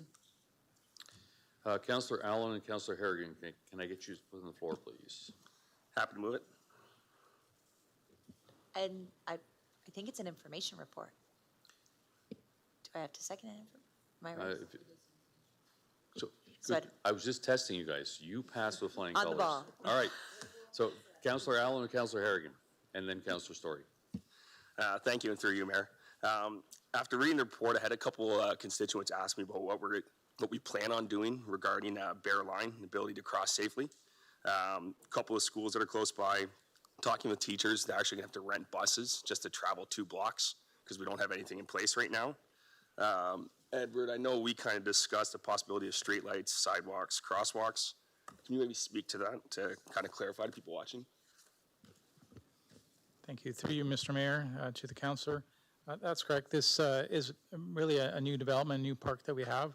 So one of the things we're looking at is how does it connect to the greater community and providing, safe routes to get there. So what we'll be looking at through our capital budgeting process is filling in those sidewalks, potentially putting a traffic signal in there, and most likely a left turn lane as well. So it is on our horizon for us to look at. We'll be doing the design and then coming back to council with the project in the near term. Awesome, thanks. Councillor Harrigan, followed by Councillor Story. Thank you for this information. I had sent a question in advance, and I'm just wondering if we can get some information just in the public for it. So there was a note in the information report about why we're not going to include, or we really weren't ever planning to include, a indoor soccer field on site. Can you talk a little bit about that, and then maybe how that could connect into the future recreation master plan? Thank you, Mr. Mayor. Rob Pollock, Director for Parks, Recreation, and Facilities. So on April 29th, 2024, there's a report to council for phase one of the tender award for phase one of the park. And during that, council added a recommendation for administration to go back and look at a soccer multi-use facility for future phases of the park. The design of the park originally wasn't designed for that sort of facility on the site. It was designed for other amenities. So the design doesn't meet the requirements for that type of facility on the site. That would all have to be redone, and the amenities that are on the site would have to be relocated if we're going to do that. And then you had also shared with me that, or actually in a response that I had gotten from staff, around an upcoming public consultation for the Parks and Rec Master Plan. Maybe now is just a time I can give a plug for it. It's happening on Thursday, June 19th from 4:30 to 7:30 at the John D. Bradley Convention Center. At that public engagement session, can members of the community expect to understand a bit more about some of these other projects or recreation needs? Will they have something more tangible, or is it just at that point kind of looking for general feedback around recreation needs? Yeah, so we've been working on the master plan for some time now. We've done quite a few different consultations. We've done online consultation, we've done in-person consultation. We've actually even done specific ones that we send out to user groups to get their feedback specifically. And then the future ones that are coming up, we'd be looking at getting some input on certain recommendations that would be coming from the master plan, and then before the final master plan is released. So, great, thank you so much. Councillor Story. Thank you, Mayor Caniff. Thanks, Rob, for this report. Certainly an exciting project for the entire area. I just wanted to have a couple of quick questions on the process, so we're clear on what's happening next, or so I'm clear. So we approved the $3.5 million to develop phase one in August of 2023. And then the tender for this phase that's just wrapping up, which was all the underground infrastructure, everything, which was April 2024. So, which is where we're sort of looking at that now, what's been done and what we're going to do next. So based on that process, is there a report coming back to us to approve the funding for phase two, the $2.64 million that's in this report? thank you, Mr. Mayor. So all the funding for phase two has been approved already. The strategic reserve was approved in the 2022 budget deliberations in support of the Tennis Dome project. There was the phase one capital funding that rolled over, that was left over from phase one, was approved in the 2024 budget process. And then the 1.5 for the 2025 was approved in the 2025 budget deliberations. So all the funding is there. We wouldn't be coming back for additional funds. All of it has been approved that we have in the report. And we would be coming back to council after the procurement process as per the purchasing policy, because the award would be over $1 million. Okay, thanks for clearing that up. So we'll just be looking at the who administration recommends for the awarding the bid? Yes, that's correct. Okay, that's great. In terms of the accessibility piece, I noticed that there's a reference to accessible trails, which is great. Very happy to see that. Maybe this is just the wording, I may not be understanding it correctly. It says the accessible trails at the front half of the property. Is that more referring the location as opposed to the accessibility piece? Yes, that's correct. So phase two, front half of the property, all the trails on the property will be accessible. Yes. Great.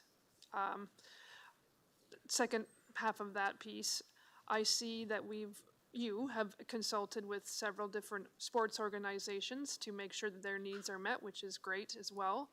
I'm wondering if there's a possibility as we move forward to include some feedback from either stakeholders in the community or the Accessibility Advisory Committee. Just since we're at the early stage of the project, I think it would be helpful to have some of their feedback to make sure that the park is welcoming and inclusive to all. Would that be possible to include them at any point? Yes, we were planning on meeting with them on specific components, specifically the playground unit. And so, yeah, we will have those discussions with them. Wonderful. Thank you. And last question.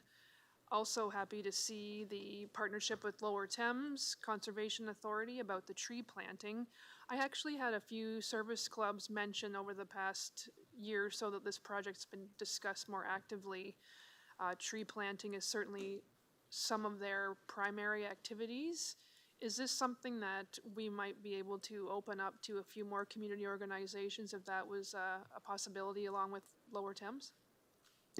Yes, that is absolutely available if anyone wants to. They just reach out. They can reach out to myself, Ian Clark, or our park staff, and we're always looking for those public-private partnerships. So anyone that's interested in this specific park or another one, we would entertain those, yes. Okay, thank you very much. Thank you. Move on to the next item. 18B, traffic bylaw update, developments and capital projects. Councillor Sakatchi and Councillor Doyle, can I get you put this on the floor, please?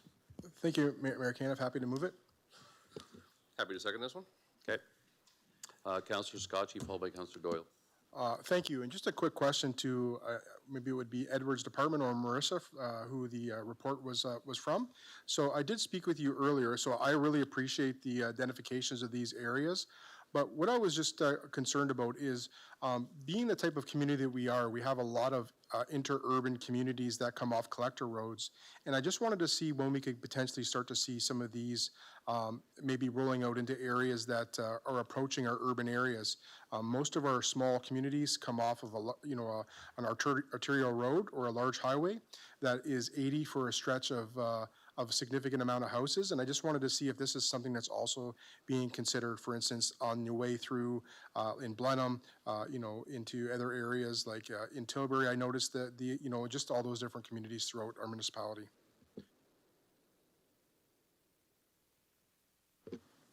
Sorry, through you, Mr. Mayor, to the councillor.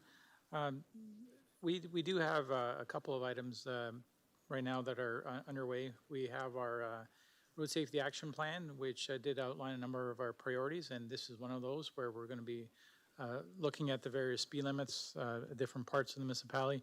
But just as maybe a reminder, we also have our Mobility Master Plan coming up. And it is very much more operational. That's going to look at these sort of concerns and looking at potentially standardizing some of the approaches we have in terms of speed management. So while this was sort of a one-off report itself, you'll see through the Mobility Master Plan, we'll be coming back to council with some more policy type related approaches to how we deal with speed management. Thank you, and I appreciate it. And I also just wanted to also appreciate the fact that often when these concerns come in, that the traffic department in within the Chatham-Kent Police is always very, very helpful from an enforcement perspective. And I think the community be a welcome sign to the community to implement some lower speed coming into our urban areas. Thank you. Councillor Doyle, followed by Councillor C. McGregor. Thank you, Mayor. First, just thank you very much for the report. I just wanted to specifically talk about 7th Line East and English Line. Those were, well, the 7th Line for sure was one that I had people reach out to me both, since I've been on council and then as well when campaigning. A lot of people walked down the 7th Line East and they wanted the speed limit reduced for a while.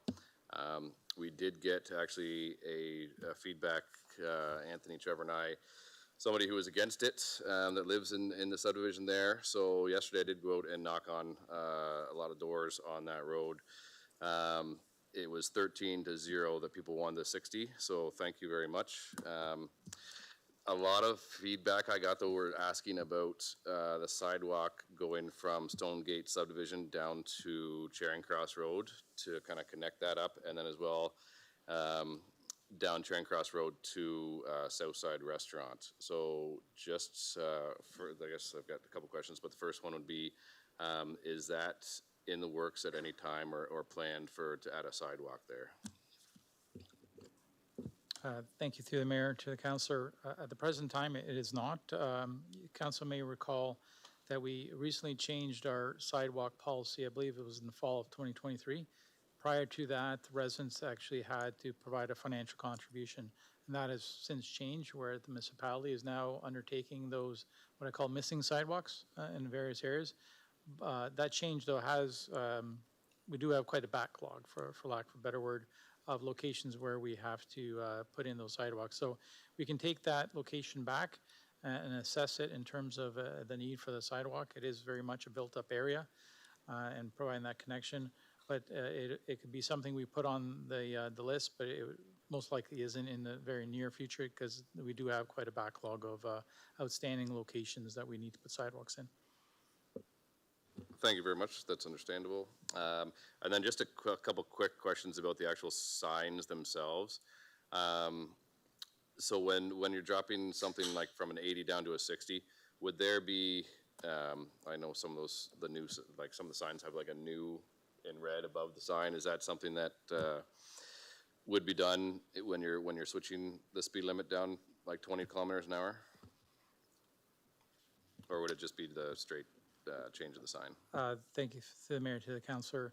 When we do these kind of changes, it is new to drivers that are out there, especially those that are just driving through and not necessarily in the area. So we normally put some sort of enhancement on there so that they're aware of the change. So the new sign, or there'll be some sort of notification that the change has happened.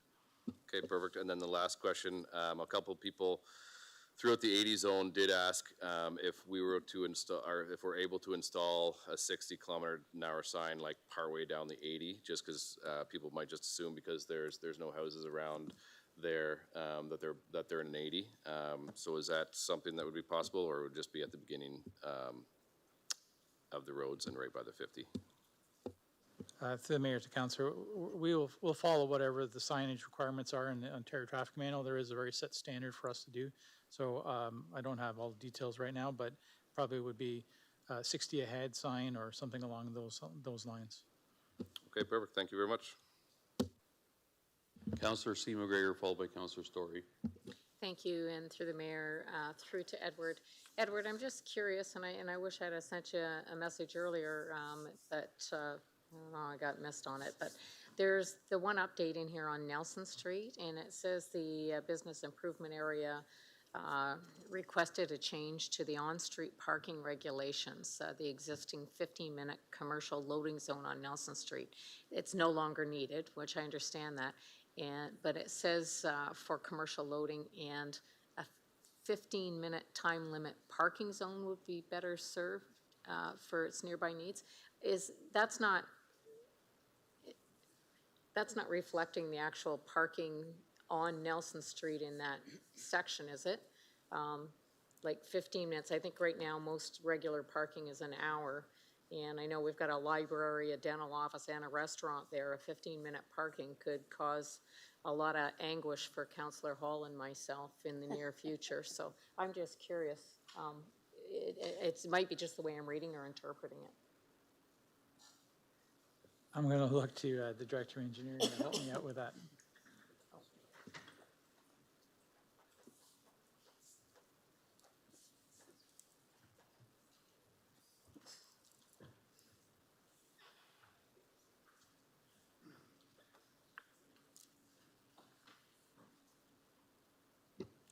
Through you, Mr. Mayor. Apologies, I don't actually have the details of that one on hand. I'm just coming through the figures here. We do have some time-limited parking, like 15-minute spaces, just to encourage kind of turnover for maybe pickup drop-off.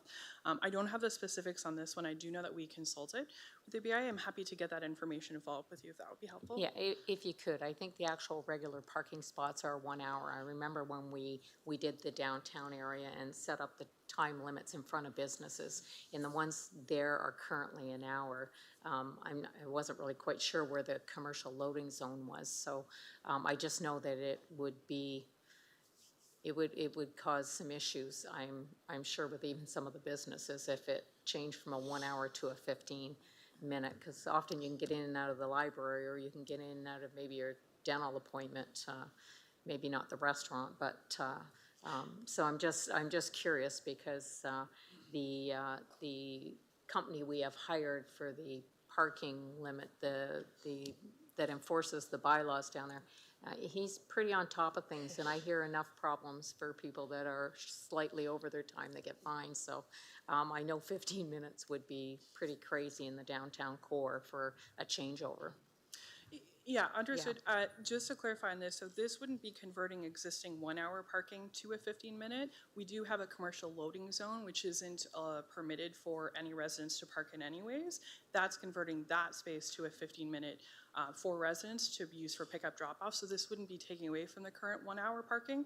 It would be converting a space that currently residents aren't able to park in to one that would be for a 15-minute parking for a turnover. But definitely I can get that information on the consultation and share that. Yeah, and I could take a drive by there too. I can't even figure out where the commercial zone is right in my head right now. So I'm just thinking of the businesses and where the cars park right now. So, but thank you, I'd appreciate that. Thanks. Councillor Story. Thank you, Mr. Mayor. Similar to Councillor McGregor's question, I have a fairly specific Chatham Ward 6 question that just came in from a resident, so I'm just passing it along. But apparently there was a similar report about no parking and no exit signs in Prestantia on certain roads that was approved in 2021, 2022, but those apparently have not been implemented yet. So I'm wondering if not tonight, since I didn't give you any warning on that, but on behalf of the residents in that neighborhood of Prestantia, could we get a status update at some point? If you have it tonight, great, but if you don't, just the status of the no parking and no exit signs in Prestantia? Through you, Mr. Mayor, I don't have the information on that, but I can definitely look into that and circle back. That'd be great. Thank you.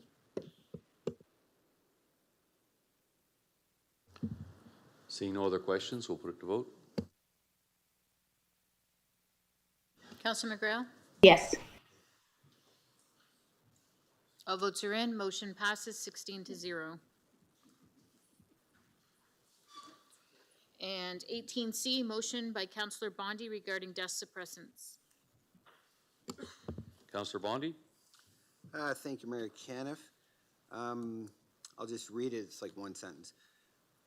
That council instruct administration to reinstate the dust suppression program immediately with the goal of having an application completed this calendar year. Happy to second it.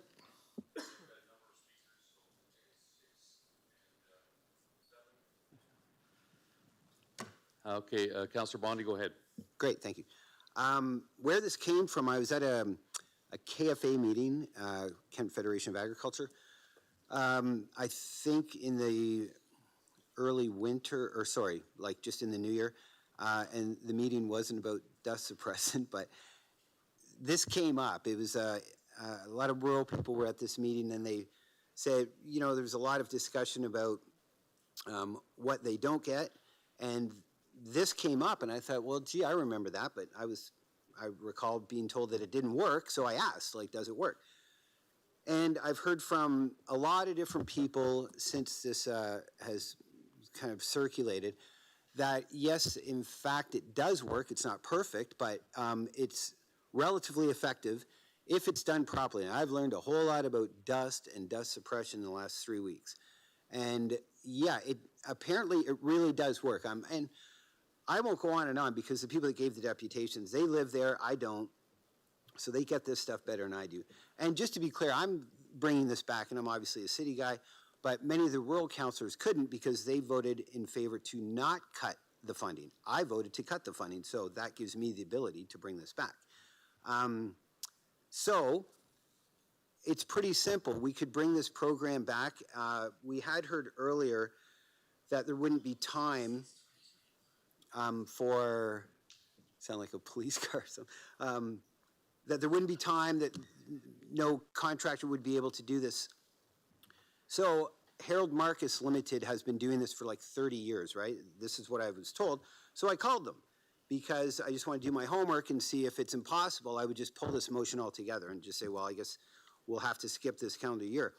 So I made that phone call on Friday, and they called me back, and a man by the name of John Scott, the sales manager, said, sure, this can be done this year without any trouble at all. They've got the labor, the product, etc. So this can be done.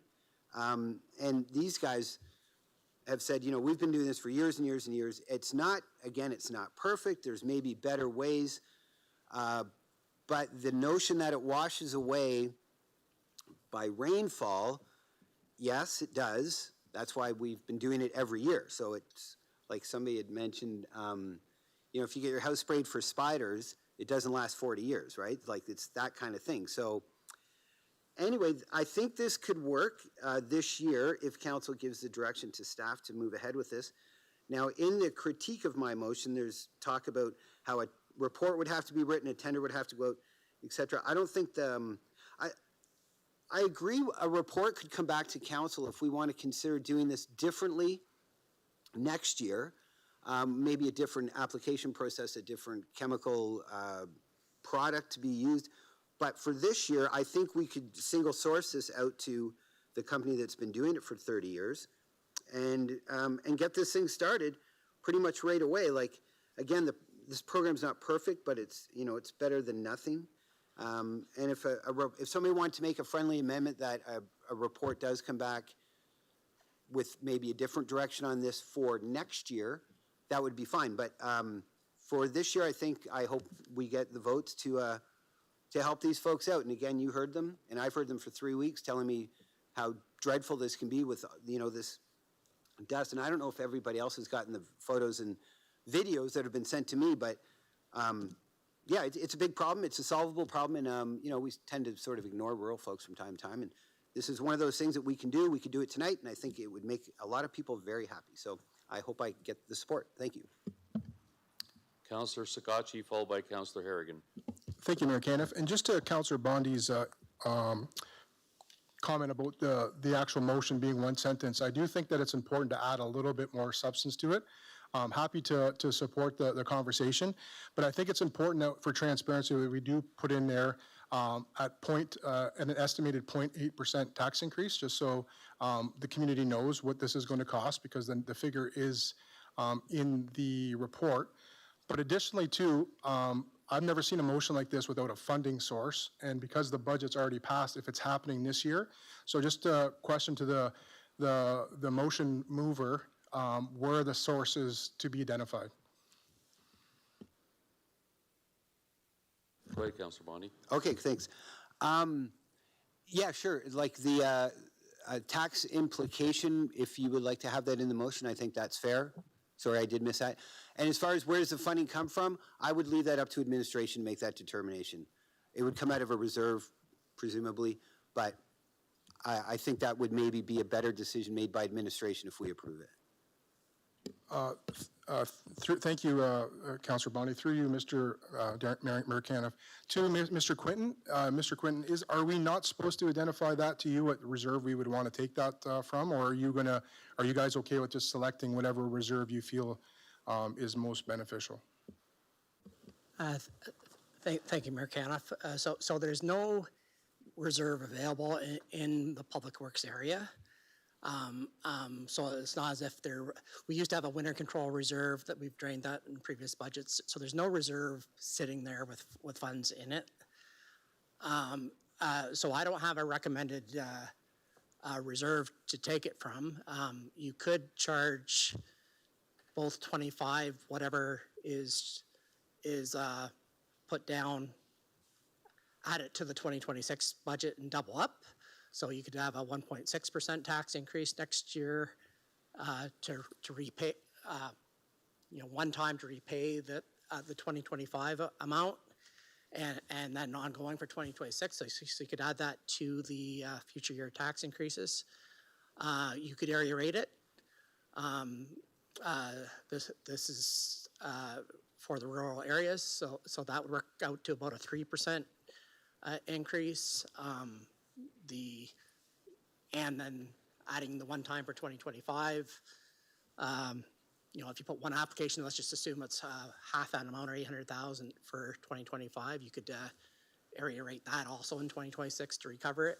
There's lots of options to do, but it's up to the mover to suggest a funding source. Mayor Caniff, what about strategic reserve? I don't know. We seem to pull out of reserves pretty frequently. Like, It's the first time I've ever heard in 15 years that we can't find money out of a reserve, but, you know, today seems to be my lucky day on this one, but strategic reserve, would that work, Gord? As it's in council's hands, you can take it out of whatever reserve you want. You could take it out of bridge reserve and fix less bridges. You could take it out of, it's really up to council. But by taking it out of strategic reserves, council would not have that available for what it normally uses. Other strategic initiatives. Well, this would be a strategic initiative. So how about we say strategic reserves, if that's, okay, I was leaving it up to you guys. I thought maybe you'd have a better indication as to where you think would be most appropriate, as you guys do this every day. But if not, then strategic reserves would be all right with me. Would that be just part of pointing out for 2025, you wouldn't need the full 1.65 million. I would need a recommendation for what you'd actually, you know, what one application would be, whether you want half that amount for 2025 or, you know, to have if you wanted an approved budget for 2025, Edward or Ryan, perhaps you'd want to identify what one application would cost or something to. Yes. Maybe if I can chime in. You know, at this point, what I'm hearing is you're saying go in single sources. So that motion also needs that approval from council, not to go through our normal procurement. Yeah, and this time I can't tell you what that cost is going to be. Like, we're single sourcing to one company. You'd be coming back with, I don't know what the cost would be. Councillor Bonnie, would you like to put that in as well? Sure. So, thank you, Mary Kay. Sorry, Edward, could you repeat that? I didn't hear you. Through you, Mr. Mayor. Just a point of order, Mayor Canada. I think I still have the floor, so I just wanted to clarify something Sorry, through those comments. Yes, sorry. So Councillor Dodge, go ahead. I'm okay with supporting this motion and supporting about implicating it. I'm definitely not okay with a councillor saying they called a company up and then putting that as a sole source in a motion for sure. So I'm happy to support this, but I'm not sure why. I mean, no disrespect to Mr. Taylor, but I would anticipate that might be a concern since what was just said in open council, because the last thing I want to do is make a really messy situation out of the motion, that's for sure. Mr. Taylor, can I get a comment on that, please? Thank you, Mr. Chair. Dave Taylor, Director of Legal Services.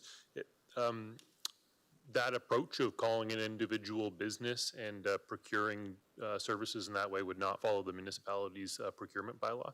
Administration would recommend going through a procurement process, which is really where some of the comments in the administrative response document to this motion came forward in terms of that timing. The process should be council decides whether or not they're going to move back towards getting this service in place, and then it goes through the procurement process, which necessarily takes a few weeks and months, and then we end up getting bids from other companies that may or may not provide, and in that way also can do a apples to apples comparison of bids. Okay, thank you, because I just need to understand like that process, because I'm happy to support the conversation, but the amount it's costing people and where it's coming from, I think it's something that all of us think is very important to vote on. So my last point of clarification to Mr. Quinton. So, Mr. Quinton, this wouldn't be a tax, like a variance come back. This would be the 0.8%. So if we took it out of the strategic reserve, or let's say Edward's team was able to get it implemented for August and September. So if the 0.8% was able to come from the strategic reserve, in 2026, are you then going to be asking for the 0.8% to replace that reserve and then the 0.8% operating cost? Or is it going to be I just need to understand what exactly how, because what I don't want to see is us all of a sudden putting all the 1.6 to 2% onto 2026, because that's already going to make things even more challenging. So I just need to understand what, if we're able to utilize that money this year and not affect next year where it's going to be a 2% increase in taxes. So the motion didn't detail what the source of funding would be. So I'm really commenting on a lot of hypothetical things, but so you could recover it from the future year, and like you'd have the base for 2026 for a full year application, and you could recover whatever is applied in 2025. You could add that to 2026 taxes, because it's too late to put on the 2025 tax bill. They're being mailed in a couple weeks. So you could either recover it from a future year, or you could just say, no, we're one-time funding the 2025 from the strategic reserve. It wouldn't be the full 1.65 million, but like we just mentioned, we don't know exact amount of where it would be. But I assume by this motion you're committing to do it in 2026 and permanently as well, or else you wouldn't add this back at all. So you will be adding at least a 0.8% increase to 2026 if you put it into the base, or you could area rate it to rural areas, and it would be approximately 3%. Thanks, Mayor Kenneth. I'll just let the rest of the council. I'm still a little bit confused a little bit, so I guess I'll just wait, and if there's any comments I have at the end, then I'll make them. Thanks. Councillor Harrigan, followed by Councillor B. McGregor. Thank you. So if Councillor Sakachi is confused, I'm concerned. I don't think it's the role of councillors to call vendors and ask them if they can provide a service in a certain time frame. I think we need to leave operations to staff who are doing operations. If we commit to a sole source in a motion publicly after naming a vendor, they could come back and say, yep, it'll be $2.5 million because we're going to rush order it, and staff will go forward and implement it because that's what council's done. So I think that Councillor Bondi's motion represents a good idea. We maybe made a knee-jerk reaction about dust suppression and that conversation during our budget discussions. It seems like there is more information that needs to be learned about dust suppression. We've heard some great deputations tonight around the need for dust suppressions. I've also connected locally with some of the constituents in my area who suggested, the conversion program or maybe spot suppressing dust areas, right? So I do think that it's could be more than just an all or nothing type of solution. But for us to do that, let's not build this motion out on the floor tonight. Let's get more information back.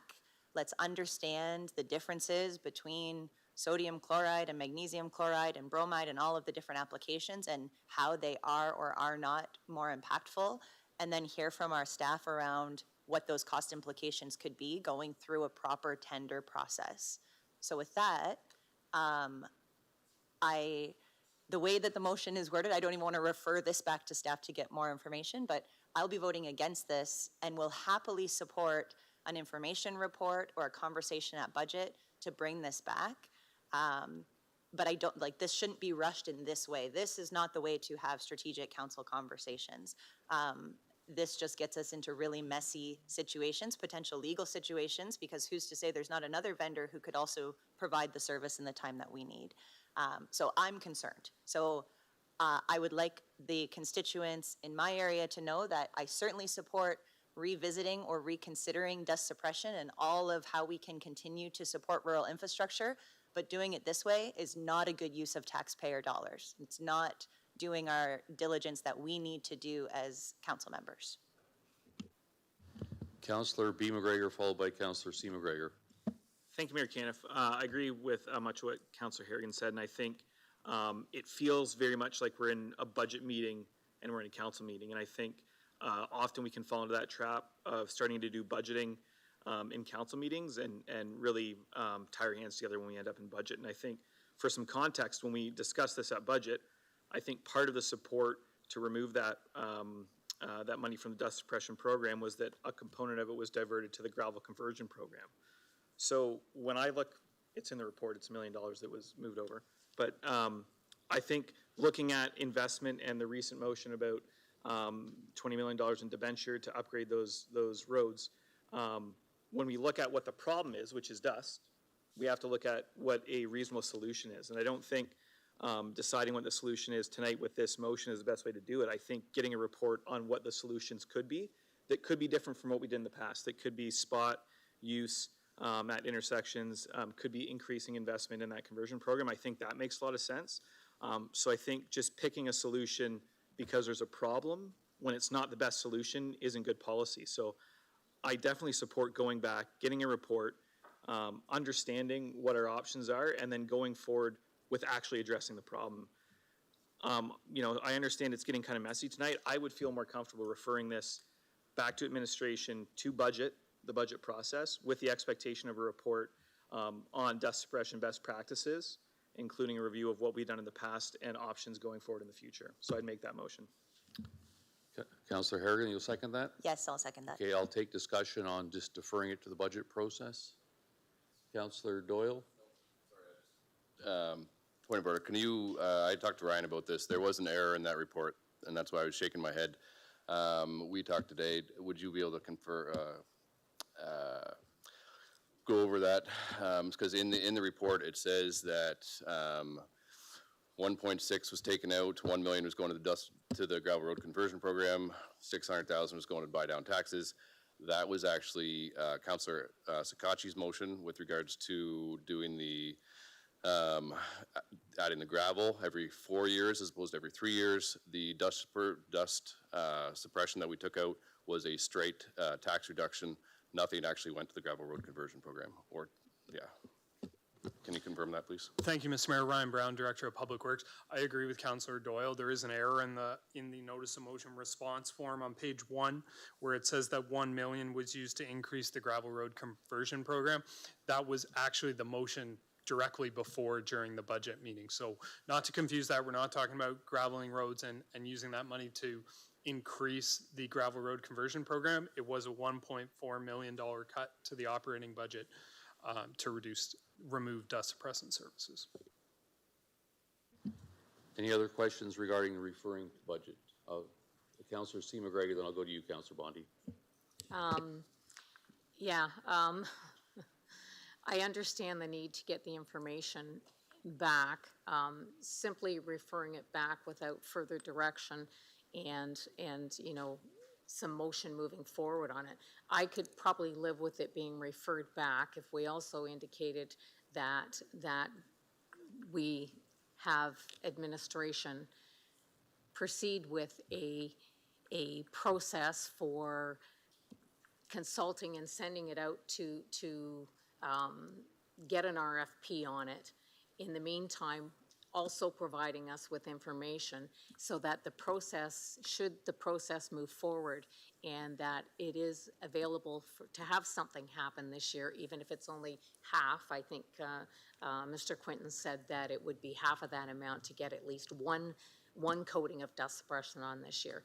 Like, I could live with the referral if we started the process of the RFP while we got information on the program and the benefits, to have it kind of come back so that we're not waiting for 6 weeks for a report and then we're going to be told it's going to be, what did I just hear Mr. Taylor say? It could be a month to 2 months, like we're Christmas. So you know, it's not making much sense to me. You know, there is a need out there. I've lived on a gravel road for 37 years. This is the first year I've had to wear a mask to cut my grass. You know, it's not nice if you're living in the rural area. If you're living on a paved road, you don't understand. And, you know, as far as prorating the area, well, you know, we don't prorate other roads within Chatham-Kent, because I brought that up at one other point, and it was explained to me that, well, if we prorate that, then we got to prorate, you know, all road construction. So our roads are our roads, and we all use the roads.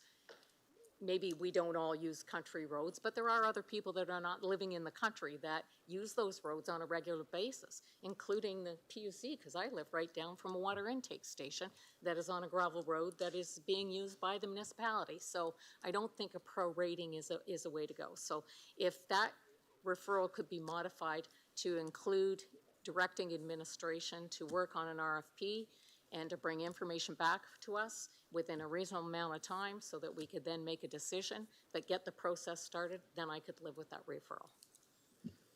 Mr. Mayor, just from a procedural perspective, there's a motion on the floor, and Councillor Brock McGregor put a motion to refer that motion to budget. So you can't add another motion about doing an RFP. That's a separate motion. That's the motion that's before that. So this is strictly just about the referral of that motion to the budget process.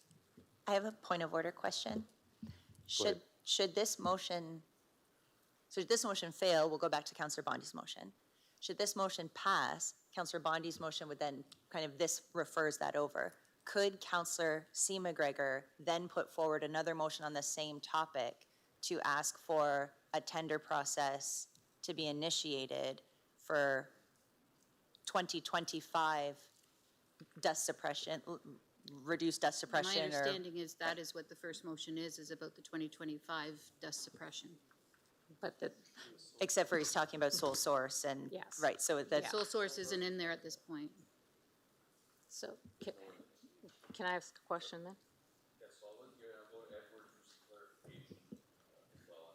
Okay, I'm just wondering if this one failed, could then another motion come to modify Councillor Bondi's motion to change that direction to include a referral back for the process to be started along with a report to come back to council, and then we could have that proper information in front of us in a shorter period of time with their research and with the RFP started, so that we can make a better choice to maybe look at the situation going forward. So if this motion to refer fails, we go back to Councillor Bondi's original motion, and he's the mover if he's wanting to put a number 2 to say what to do in the future for 2026, and that would be a further report. That would be up to him to add, or an amendment from another councillor. Okay, Mr. Salto will now go to over here for these. Thank you, Mr. Mayor. Just for clarity in this conversation, if staff was to put out an RFP, it wouldn't be for all the roads. But there's no way we could get all the roads done. Our standard is one coat, one time going through. We've identified that in the past. So by the time we get a contractor on board following an RFP process, is going to be September, realistically. So we might get 25% of the roads done this year. And you have to ask yourself the question, if we're starting in September, is there really a need to be doing the suppressant that late in the year? So just for clarity, this notion that we could get all the roads done or half the roads done with at least one coat, that's not going to happen. Okay, I'll go to Councillor Bondi, Councillor Wright, and Councillor Doyle. I'll go to you because you were just giving you were clarifying. So I'll let Thanks, Councillor Mayor Bondi. Just to be clear, like when I called this guy, I wasn't calling to offer him a job. I was told by staff that this can't be done this year. There's no way. Logistically, it can't be done. So I called a guy or a company that I heard does this and said, can it be done? Because I don't want to waste your time. If they said no, like we have to order this thing months in advance. So just for clarity, it sounds like I'm kind of being accused of, calling a company and saying, hey, I got this contract for you. No, I was just trying to get some background on whether or not this can be done this year. And he said, yes, it can be done. I didn't say, great, you've got the job. So just to be clear about that, right? And the other thing, the whole point, and I think Councillor C. McGregor made it clear, the whole point of this motion is to get this thing done this year. And if we can't, then this is the epitome of red tape. Like, this is a very straightforward job that can be done by a contractor, and we can approve it, and we're not going to do that. So if this is the reduction in red tape, then I'd hate to see an increase in red tape, but that was the whole point. It doesn't have to be as complicated as we seem to make things. It's reinstate dust suppressant. I called a contractor to see if it could be done this year. I didn't talk any numbers. I didn't talk any awarding of contracts. I just asked simply, could it be done? The answer was yes. So here we are. If we refer it back, it's not going to get done this year, and then why not just kill my motion? We'll just bring it back up at budget. We don't even have to do this, really. You can just vote against my motion and just say, no, we're not going to do it this year. That's the point of the motion. The other thing I'd like to clarify, the 0.8% increase that's been attached to this motion, okay, fine, for now, that's what we have budget for. That's how we got rid of this thing. So yeah, it's a 0.8% tax increase, not necessarily. Maybe we'll find something else at budget. And it's fine that it's there, it's truthful. But it seems a little kind of like a scare tactic. Oh, well, taxes are now going up 0.8% because of this. Well, theoretically, but maybe we'll find somewhere else to make a reduction, which is why we did this. So, you know, why don't we kind of talk about that at budget? This is going to take some money out of a reserve that we are apparently, except for when it comes to the hub, we have to top these reserves back up. Well, okay, we can talk about that at budget. This is simple. I don't understand, like, things get so complicated. We can do this, we can solve a problem. It's been done for 36 years in a row or something, this guy told me. So this isn't, you know, a new project or new science. We took out a service. I'm suggesting we put it back. Simple as that. We refer it back to staff. It won't get done this year. And then we can, I would suggest don't bother with this and just vote against my motion. Then it'll save everybody voting twice. But that's it. Thanks. Councillor Wright, followed by Councillor Doyle. Thank you, Mayor Caniff. Addressing the dust production, that's, we know there's a problem there. Right now, we know there's a problem. We can't see there is a problem.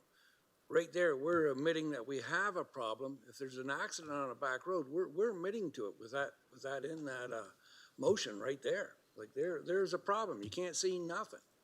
And we're admitting to it 100%. Councillor Doyle. Thank you. I kind of agree with Councillor Bondy. I don't think he intended to give them the job. I think he was just doing a little bit of research himself to see if it could be done this year. If we do take it from the strategic reserve, right now, if we do it a full year, it's 0.8. If what Edward was saying, if we were only able to do 25% of the roads, and it might only be a 0.2 for this year, we take that out of strategic reserve. We don't have to fill that 0.2 back up next year, and then next year it comes out of budget. To me, that's a simple solution, and we can still get it on the road this year. So I won't be supporting this one, and I will be supporting Councillor Bondy. I'll go to Councillor Scotchy, then Councillor Harrigan is the seconder, and Councillor B. McGregor. Oh, sorry, I apologize. Councillor Juvenville should be in first. Thank you. Yes, I did pull it originally.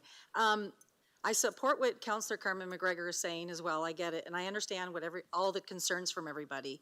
So what I'm saying is, why can't we put it out right now for an RFP at this moment so that it's not looking like we're sole sourcing it, because I understand the danger of that, and then also put a request for a report to administration for next year to have it done effectively, because it was stated that the process that we do right now is not effective and there's better practices. So maybe we could have a two-part motion incorporating Councillor Bondy's, Councillor McGregor's, and putting it forward for a new report to come back at the budget time. Can we not incorporate it all into one? Well, that's with what the clerk's saying as well, that if we say no to this, then we can go to all that and figure out. Okay, all right. Okay. Councillor Scotchy, followed by Councillor Harrigan. Thank you, Mayor Caniff. Yeah, just to clarify something that Councillor Bondy indicated, though, I was supportive of the motion. That's why I seconded it. I was just wanted to make sure that we knew the amount of money that it was going to cost. And the reason why I said what I said about that is because the indication was there was contact, and the motion was going to then read sole source. So obviously that's why I got concerned, and that's why I mentioned it. There's no intention to say Councillor Bondy was doing anything, intentionally. But when you say sole source on a motion, I just wanted to make sure that we and our taxpayers were protected. I'm not going to support this because I'm happy to vote on Councillor Bondy's motion tonight. But it's obvious that the community does want to look at, different methods of dust suppressant. So if his motion fails and this comes back, I will support it then. But as of right now, I would support Councillor Bondy's motion. Thanks. I just want one clarifying question, because a lot of it is the sole source. I'm just, maybe whoever can answer this. Typically, well, I guess every time I've ever seen a sole source come here for approval, we've done the work already to say, you know what, it's strategically there's only one source for it, or there's only one bidder. So help me, have we ever done this before as far as our purchasing policy? So, maybe I can. I'll just go ahead. comment that would be very rare, and it's not following what our bylaw, our purchasing bylaw would recommend.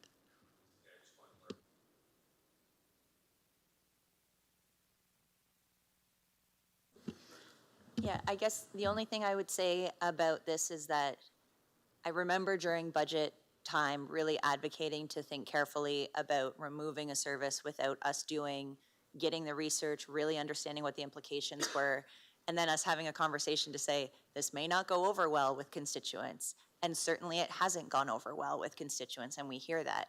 However, I don't know if we're being good stewards of tax dollars with the timing of even going out to tender and then putting some applications on in the month of September, only for it to rain every day in October.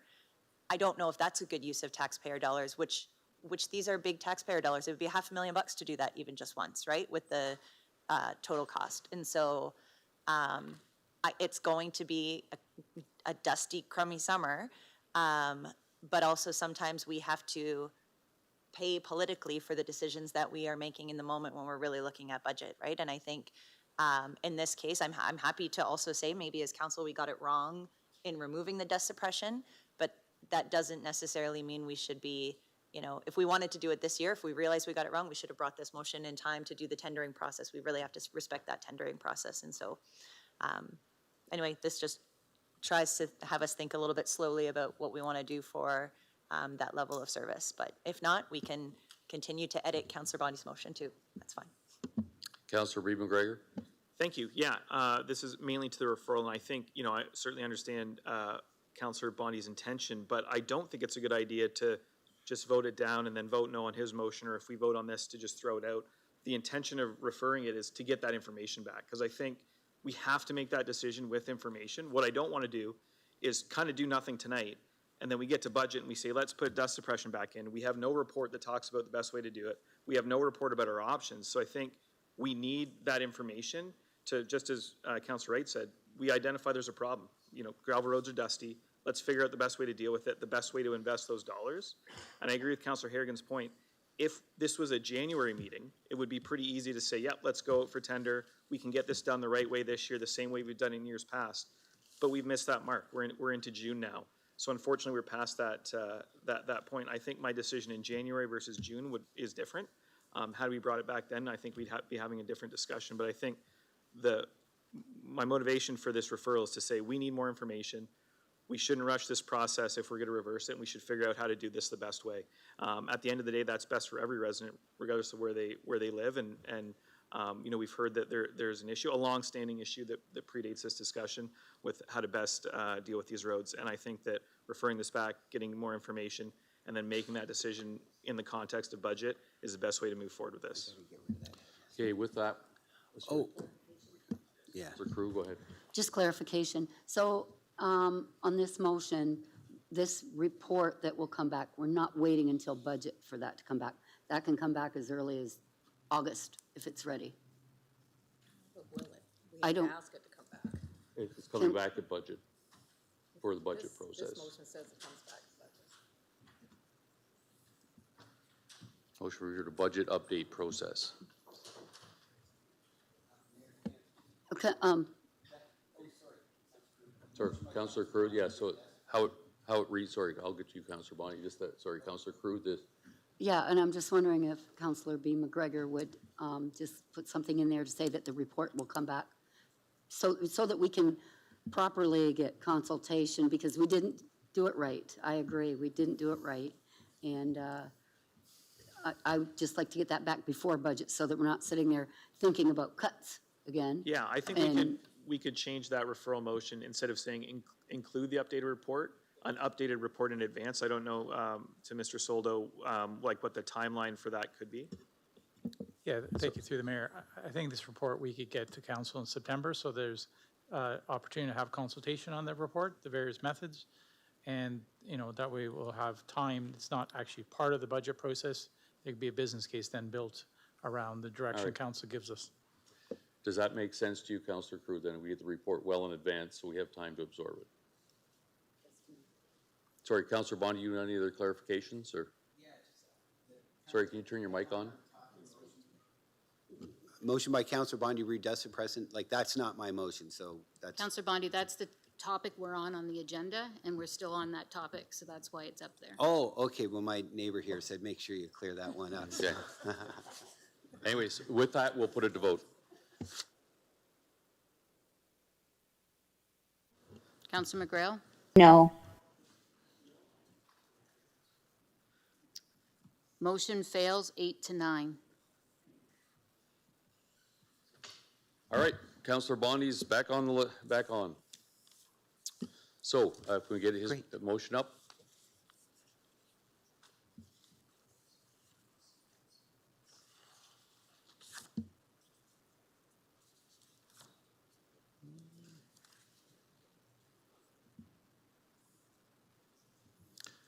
Okay, so the big issue is sole source versus the putting it out for a tender. Because that was, we looked at, so Councillor Bondi, do you want to proceed on with saying sole sourcing, or do we need to specify that? Because that's the key piece that impacts the time. The motion doesn't say sole source, and I just verbally said it because I thought, but if we just want to get this thing done. But from the perspective, we have to tell administration what to do in this, because it's a huge difference in the timing, whether we go for a tender or if we just said right now, go sole source it and go from there. So I'm looking for your direction as the mover on this. Okay, well, I'll ask some advice if I can. In order to get some sort of dust suppression accomplished this year, what would be, if I suggested RFP, does that make it impossible to have this done this year? Is there an answer to that question? Versus sole sourcing? I'll go to Edward on that one. So thank you, Mr. Mayor, through you. The motion says with the goal of having an application completed this calendar year. Short of sole sourcing this, putting this out to RFP, we will not have an application completed this year. So that's the reality. Okay, so I think I'd be okay with sole sourcing. Apparently, one contractor has done it for 35 years in a row, so I don't think we're going way out of line here. So, yeah, whatever accomplishes it this year. And if that's the direction needed to take this year only in order to, that's the whole point of this conversation, is to get this done this year. And if that's the only way to do it, then fine. Okay, so we'll add that in there. To accomplish this, we will sole source. But are we defining who we're sole sourcing, but with who? Yeah, so that's comes the other question is, we're sole sourcing, but we don't know whether it's the person we've been using for 35 years, or when we put it out, is somebody else going to step up? Well, I would have done it for less. That's what we run into this whole process. But okay, so I'm going to put it in. And Edward, I'm looking to you on this motion to helping Councillor Bondi. When we say sole source it, we always say. Councillor, through you, Mr. Mayor, I would not recommend sole sourcing it. But then it won't get done this year, right? That's correct. Okay, well. So, sorry, could everyone put up their hands that wants to speak to this? I'm just going to go. Sorry, keep your hands up, please.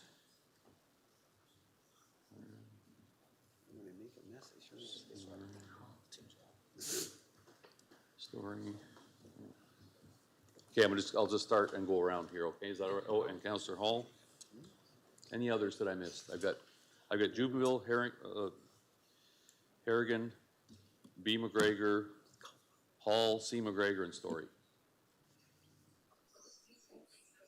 Okay. Okay, Councillor Jubenville followed by Councillor Harrigan. Thank you, Mayor Caniff. In the report, it did say that if we did go ahead with it, that we could have it done by September. So it didn't say anything. It did say that in the report. I read it. So is that not factual now?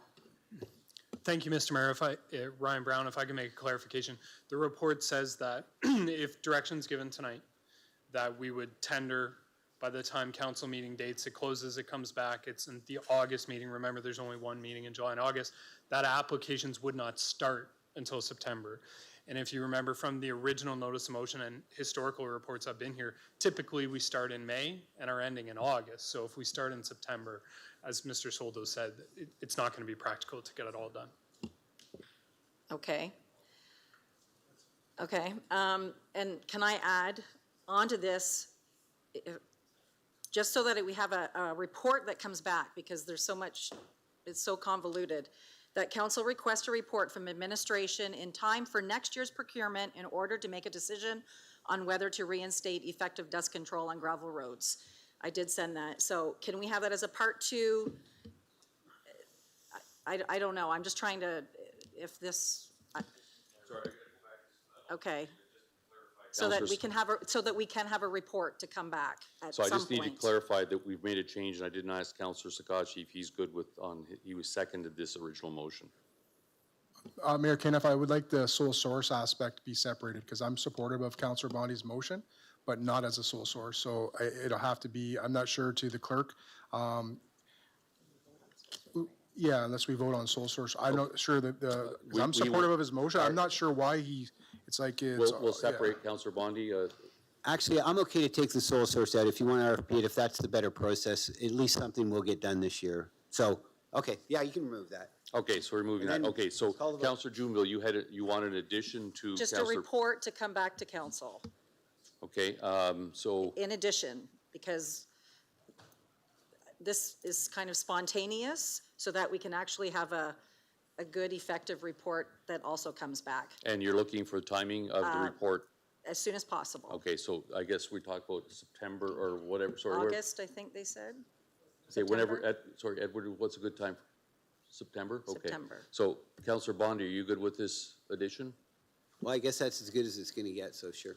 Okay, so, Councillor Scotchy, you're good with that adding Yes. into the main part? And then part 2 will be the sole source. Or sorry, no, it won't be. We just need to get rid of the sole source. You didn't get it? Okay, I'll resend it. Okay. Okay, is there, Councillor Juve, is there anything else? I can move on? No, to thank you, the Mayor. next Thank speaker? you. All right. Councillor Harrigan, followed by Councillor B. McGregor. Thank you. Just a clarifying question to the mover and the seconder. Did we remove sole source, Councillor Bondi, from line 2 of the notice of motion, and we're just catching up? Yes. Okay. I'm sorry, I wasn't. No, that's okay. Councillor Sakachi answered the question. So, okay, the question that I have is through the mayor to Ryan Brown. So we're going to go through this process. And when we start dust suppression in September, you noted, I think in the report, it takes 45 calendar day or business days, or calendar, like 45 business days to complete all of the dust suppression. I think that's what I read somewhere, right, of Chatham-Kent, like of all the 1,700 kilometer net, or maybe that was actually back in the budget report. I guess the question is like, if it typically takes between May and August to do all of dust suppression, then should we not, if we're gonna move forward and tender, we shouldn't be tendering for all 1,700 kilometers of our network, because we couldn't possibly do 1,700 kilometers of dust suppression in the month of September. And then we're gonna be stuck with a bunch of, I don't know, salty liquid that we've bought, right? So should this go through, would you have a recommendation, would you or Edward have a recommendation of a modified amount of dust suppression that would be feasible to do in September before the fall rains of October? I just had to say it, I'm sorry, I just had to put that out there. Thank you, Mr. Mayor, for the question. So as noted in the report, you know, we've done a pretty consistent service starting in May in years past, so this will be a little different from us. I will note, you know, the 45 calendar days, so let's say that's optimal. We have all sorts of weather conditions. This is gonna play into what kind of September do we have? Is it raining every day? Certain gravel roads get very set up, such as out in Tilbury East, the limestone gravel is, you know, almost turns to cement. And so the grading will be challenging the timing.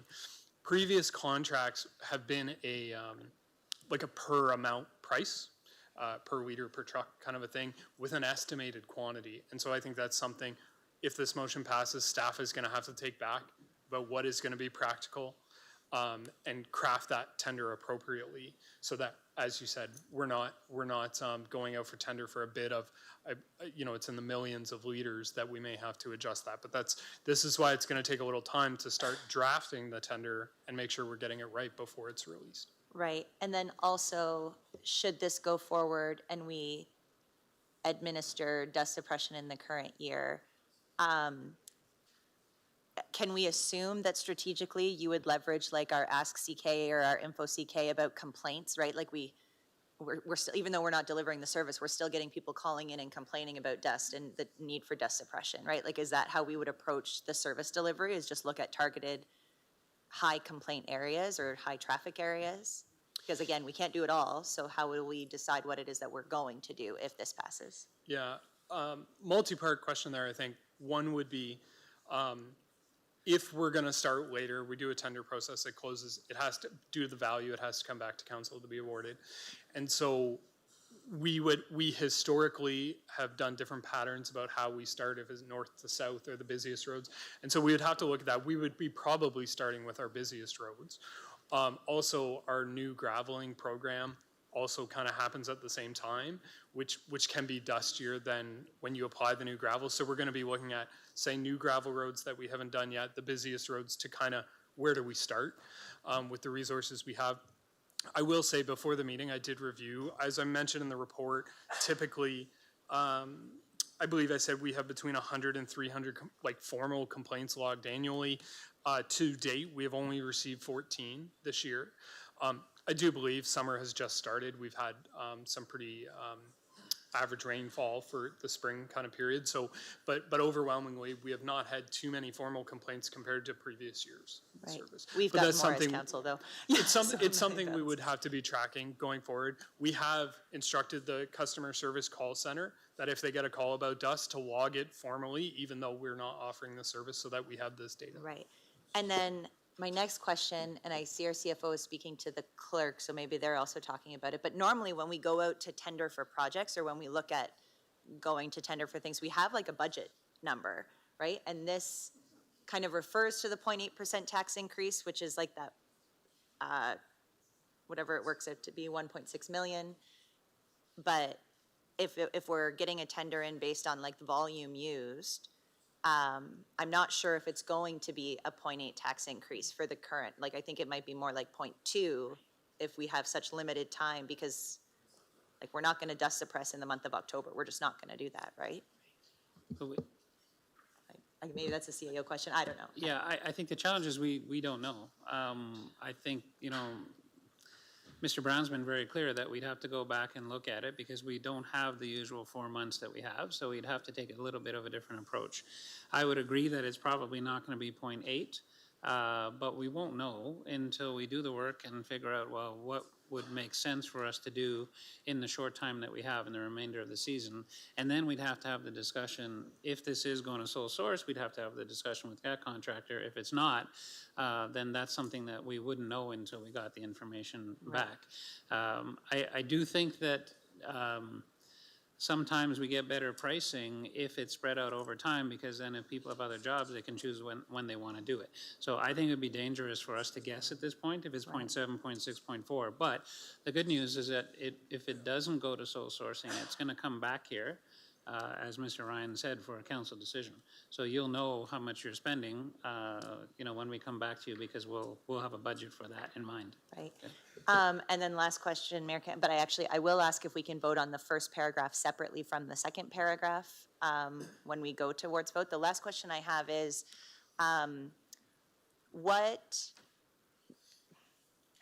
are there risks from a service delivery standpoint to delivering dust suppression in the month of September? Or how many weeks of benefit would dust suppression delivery in September provide residents? I'll ask it that way. Thank you, Mr. Mayor, for the question. Once again, I think it really depends on what kind of weather we have. Historically, in the last few years, we've had very summer-like conditions in September. I can say I've fielded complaints of dust in September under the last program because it remained hot without rain. Typically, as we get into the October period, rains start, cooler temperatures, and so the roads are retaining moisture. So, my best guess, I'm not a weather forecaster, but if we started in September, there's probably 6 weeks of dusty conditions until you get into more fall-like weather. Like saying until like the first frost, or like around that time is how long dust suppression is valid for? Yeah, the once again, depending on the rains, would be how long the actual product would stay on the road. But once you get into conditions, cool temperatures at nights, consistent rains, 10 degrees or less, we have seen, and then you can have dry spells in the winter too. Those conditions will exist as they did under our previous program too, where we spread something in May and come September, it's not as effective anymore. And so, I think there could, the original answer to your question is, I think, probably 6 weeks of potentially dusty conditions starting in September. Okay, thank you. I'm just torn about this because I feel like I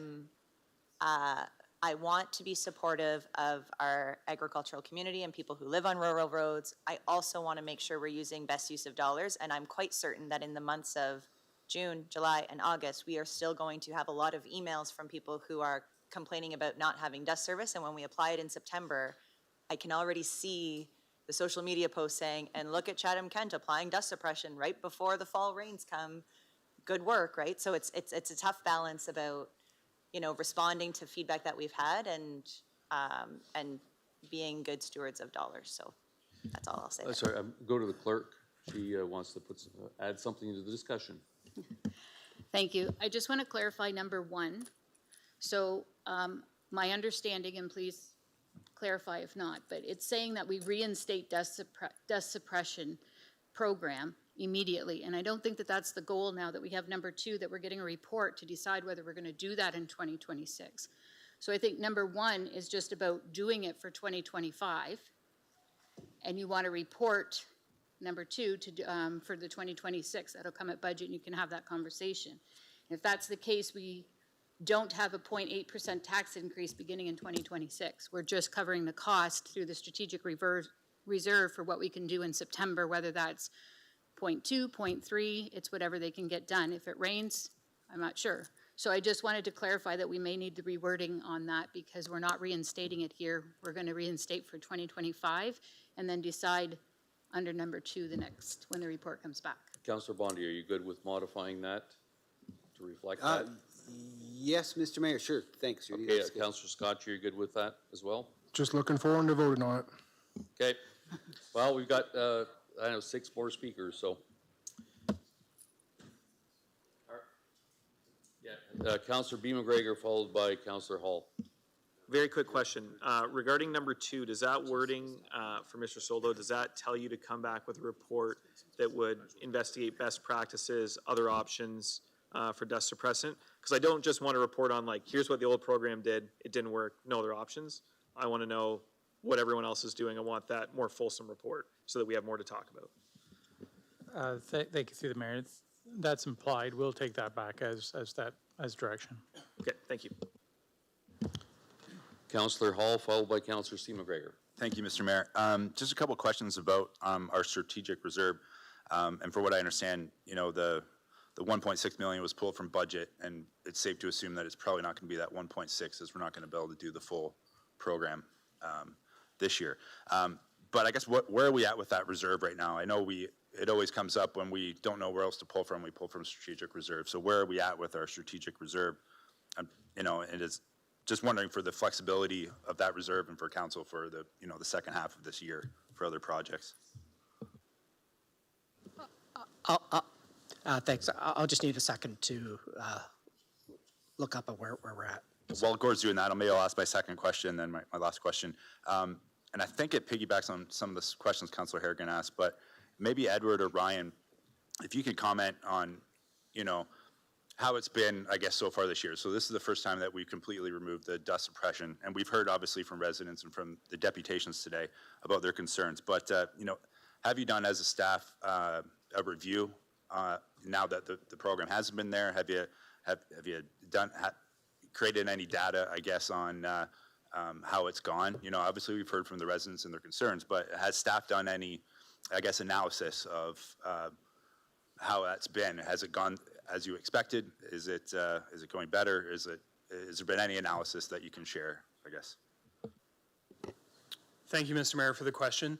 So Chatham-Kent historically has never done any, let's say, quantitative data collection on dust. There are other municipalities or universities that have done studies on actually measuring dust in the air. We don't have any quality data like that. As I said, you know, we have had some timely rains this spring. There's been a dry spell, but we've had rain. You know, we haven't gone 2 weeks without rain yet. And so, is there dust? Yes, as we noted in the study. But overwhelmingly, you know, nothing we haven't seen. We haven't seen that spell of 30-degree weather for 3 weeks on end where it hasn't rained yet. And maybe too, a follow-up question. In terms of feedback, obviously, I'm sure you've gotten a lot more feedback since Councillor Bondi first brought this motion to reinstate it. I'm sure there's been more feedback, but in terms of feedback, compared to previous years, and this is the first start of this year before this motion came up, has there been an increase in feedback or complaints, I guess, with the dust? As mentioned before, we have not seen any overwhelming complaints this year comparatively to previous years. We have had a handful of phone calls. I've chatted with residents. My managers have chatted with residents regarding concerns, particularly in the areas where they've been laying new gravel, where they started out, say, in the Tilbury East area first. But overwhelmingly, we haven't seen any, the municipality hasn't seen increased calls before the motion or after the motion. That could be weather related. It could be because they're calling councillors. I'm not sure, but we haven't seen an influx. Okay, thank you. Gord, did you have that answer about the reserve?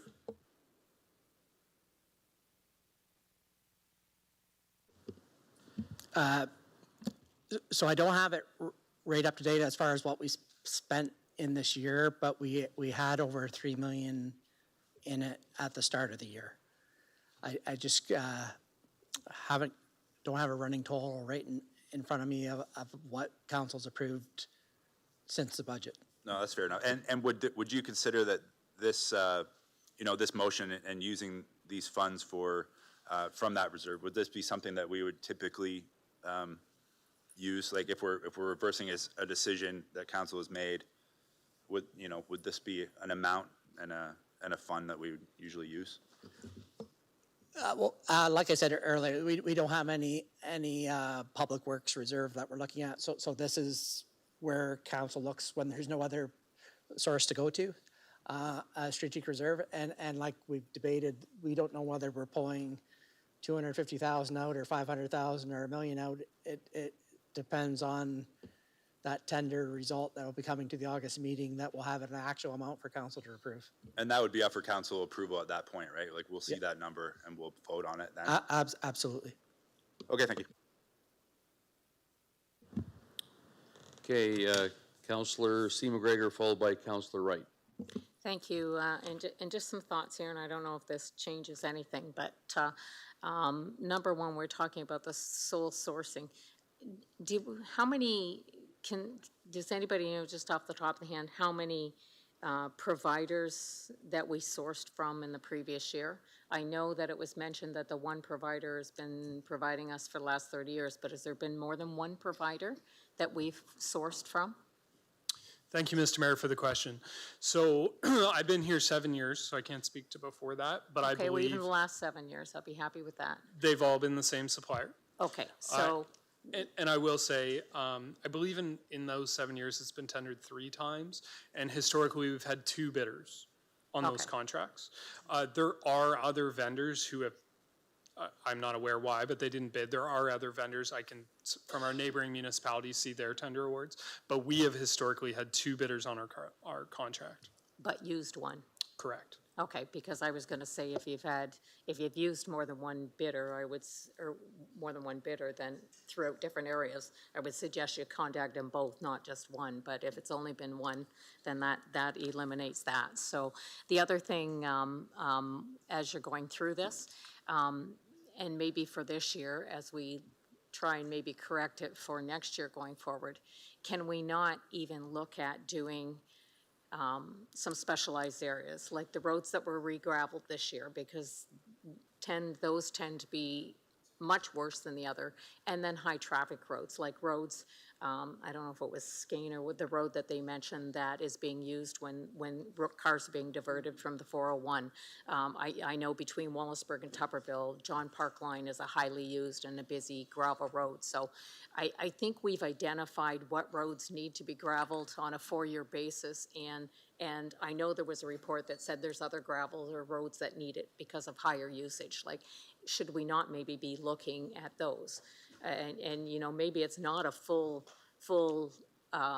coverage of all roads, but the roads that have the higher traffic for the balance of this year, because we're going to be running into a shorter period of time, but the ones that have a higher need, that they could maybe be identified, and I don't know if they can be identified in the report, because I know we've identified roads as to, you know, what are our higher need roads and what aren't, or we've started to. So, and I think your workers within your department would quickly be able to answer, you know, this road's much worse than this road. This road doesn't get a lot of traffic. And definitely any roads that have had new gravel this year, because, and again, from experience of living on a gravel road, when they're freshly gravelled, the dust particles that come off those roads is much more than a road that maybe the gravel's had opportunity to sink in and the roads get hard. Sometimes they don't get the potholes. Maybe the ones that have the potholes need more working, I don't know, and cause more dust. But can some of that be a part of that report that comes back to us? And then when you're working on this, let's deal with those higher need roads this year and then get that full report to figure out what we're doing for 2026 when our next process comes through. Thank you, Mr. Mayor, for the question. If I understand, I believe, as I mentioned before, the report we bring back, we're going to recommend potentially different options going forward for a more effective program. I think that's a part of it, as you mentioned, the higher use roads, or the re-graveling program, and also products. We mentioned before that. But that might even lower the amount of what we actually need this year if we identify those higher need roads to get us through this year.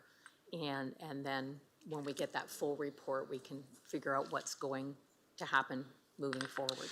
Yeah, I believe I mentioned before that for this year's program, when we tender it, we're going to have to be very critical before we put it out about how much we're going to do, where we're going to do it, because it's going to be a short time window and we want to get quantities right. Going forward, I will just add, though, I have been before in front of council here about the level of service before, and one of the challenging discussions we've had around this horseshoe is how do you make a level of service that's fair to everyone, because everyone will tell us that their road is the busiest. And so we have to be really careful that and the intention of that report would be to set a level of service that staff can follow, because if the policies are unclear, it can lead to even more complaints. And I know, and I understand that. It's got to be no different than your road conversion program when you're deciding which roads need to be converted. You have enough fellows on the ground and employees on the ground that they know what's going on out there other than what people are telling you. So I have full confidence that your staff can give you the information as to where the need is and what's going on out there. So, you know, it's just a thought when we're doing this and coming back and getting this sourced out and trying to correct the direction that maybe that we've taken and while we're waiting for this report to come in September. So I just a thought. Councillor Wright, followed by Councillor McGrail. Thank you, Mayor Caniff. Last year, was it not tendered to a numbered company? I don't believe Harold Marcus's name was in it last year. Was it tendered to a numbered company? Thank you, Mr. Mayor, for the question. I don't have that information in front of me, what the actual bidder, the name of the winning company. I can definitely provide that information for you. But just to clarify, it was not tendered last year. It was tendered the year previous. Yeah. And it was a 1+1+1 contract, so it was a renewal for 24, but it was tendered in 23. But happy to share that with you after the meeting. I'll find it. Okay, because I don't feel comfortable here after that name coming out, because I work for that company now, so I think I'm going to declare a conflict here.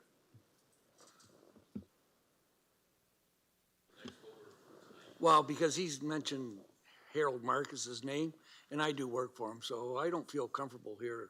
I'm going to just declare a Yes, yes. Councillor McGrail, followed by Councillor Doyle. Thank you. Through you, Mayor Canna. My question was about the sole sourcing, and that's now been taken off the table. So I am good. Thank you. Okay, I'm going to wrap this up. Councillor Doyle, then I'm going to go to Councillor Sakachi and Councillor Bondi, and we're going to vote. And we're splitting them up. We're going to vote on the first paragraph and then the second. And all I was going to ask was to add in, after procurement, put in best practices, but apparently that's already, administration already knows that, so I don't think we need to do that. Thank you very much. Okay, and just when I go into the last, the mover and seconder, are you good with the revised first paragraph? Councillor Bondi? Councillor Scotchy? Yep, no issues here, Mayor Canna. Okay, Councillor Scotchy, any last words, then over to Bondi. No, just looking forward to the report and to see if there's any other creative solutions that we could come up with, kind of to what Councillor McGregor was indicating. Maybe even some application processes for farmers and agriculture communities on top of what we do, but happy to support this motion tonight. Councillor Bondi? Just 3 words from you, Mayor Canna. Call the vote. All right, call the vote then. Sorry, Councillor we're McGrail? separating two, 1 and Oh. 2. Okay, hang on. Meredith, is that just number 1? Okay, sorry, for number 1, Councillor McGrail? Yes. 16 and, okay, so all votes are in. Motion passes 13-3. And now number 2. Councillor McGrail? Yes. All votes are in. Motion passes 16-0. All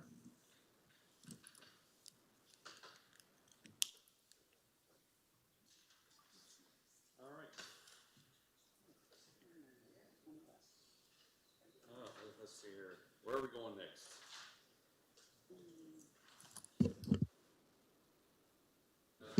Item 19, Chief Administrative Office. 19G, update on municipal tariff response. Councillor Story and Councillor McDonald, can I get you to put this on the floor, please? Happy to move, Mayor Caniff. And happy to second. Okay, Councillor Story? Thank you, Mayor Caniff. As chair, could I make a request to move my 20A motion up so we could discuss these two together since they are on the same topic? It's just moving it one up, just following this one. Might be easier to follow the discussion that way. Sorry, anyone opposed to doing that? Okay, we'll move the two of them. Thanks together. very much. I just wanted to thank staff for this report. I know it's taken some time to work on it, and it is a moving target. I think that the working group idea is fantastic and will likely be needed for the rest of this term in terms of the U.S. administration. So just 2 quick questions, or 3 quick questions. How are we measuring our impact on the activities mentioned in the report? And do we have a review process built in? Thank you. Thank you, Mr. Mayor. Dave Taylor, Director of Legal Services. I was one of the staff members on the review committee.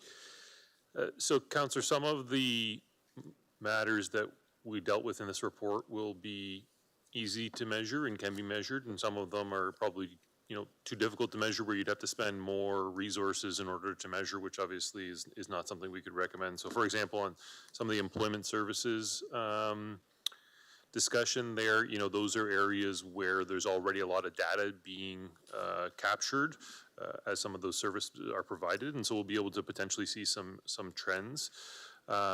But, for the economic development and some of the communications initiatives, we also have some data on things like attendances to websites and how much time people are spending on pages.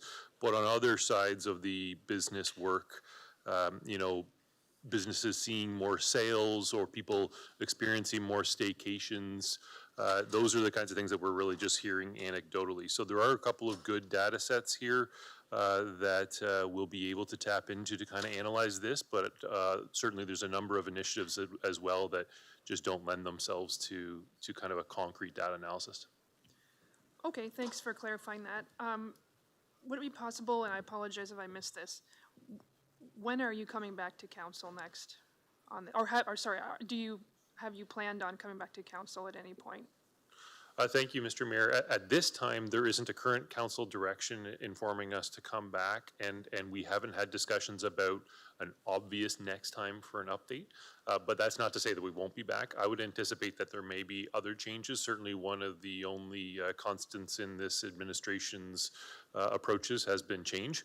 And so we may well see other matters that need to be addressed at the council level, other changes, and certainly on a couple of those other pieces, we may get to obvious points where trends are being seen in economic areas or in jobs that ought to be reported to council. So right now, there isn't a current plan, but we certainly could see updates over this term. Okay, and that might dovetail into my next motion, ideally. Just two final questions. I know we had a hashtag Made in CK promotion for local businesses to showcase their services. Could someone from staff maybe give us a quick review in case the people at home aren't aware of that initiative? I think it's through ECDEV and tourism. Yes, thank you, Your Worship. Bruce McAllister, General Manager, Development Services. In speaking with Stuart McFadden, our Director of Economic Development and Tourism Services, he did note that every business that we've contacted asking if they're interested in participating in the promotion has agreed, but we're always looking for more, obviously. We have showcased multiple sectors now and use our various social media platforms to push the story out. Our Visit CK Facebook page has 11,000 followers, while our Small Business Center currently has 4,100 followers. We also use our LinkedIn platform to promote local businesses. That also has 1,800 followers, sorry. Maybe I'll just suggest that for people at home, if they want to they can visit that tariff support page that we note in the report to find out how to get involved in this if they would like, or simply give us a call on 311 and ask to speak to Economic Development and Tourist Services, and we're happy to get them started. So, That's great, Bruce. Thanks. I think that's a really useful tool. So the more folks that know about it, the better. And great idea to staff for coming up with that. And then last question, I think to Dave. For the proposed bylaw amendment in the report, there's a mention of an exemption for emergency single source and sole source purchases. Is this something that already exists in our purchasing bylaw? And therefore, we're just making sure for consistency's sake, we're mentioning it here, or is that something unique to this bylaw? Thank you, Mr. Mayor, and thank you, Councillor, for that question of clarification. Yes, these are exemptions that already exist. So just quickly, the emergency is a situation where it's an imminent risk to life or property. Single source is a situation where there isn't a competitive purchase isn't possible for a bunch of things that are listed in the bylaw. And then sole source is where there's supposed to be only one provider. So what this really is intended to clarify, the portion that you're referring to in this report, is to say those situations all don't really work for procuring it only in Canada, because there's already a limited form of suppliers or some other imminent need kind of thing. And so we just wanted to clarify these rules where we're kind of not going to U.S. suppliers for a number of purchases. Those would be exempt just because of the nature of those types of purchases. Okay, thanks for clearing that up. Seeing no other questions, we'll put it to vote. Councilor McGrail, are you back? Okay, all votes are in. Motion passes 14-0.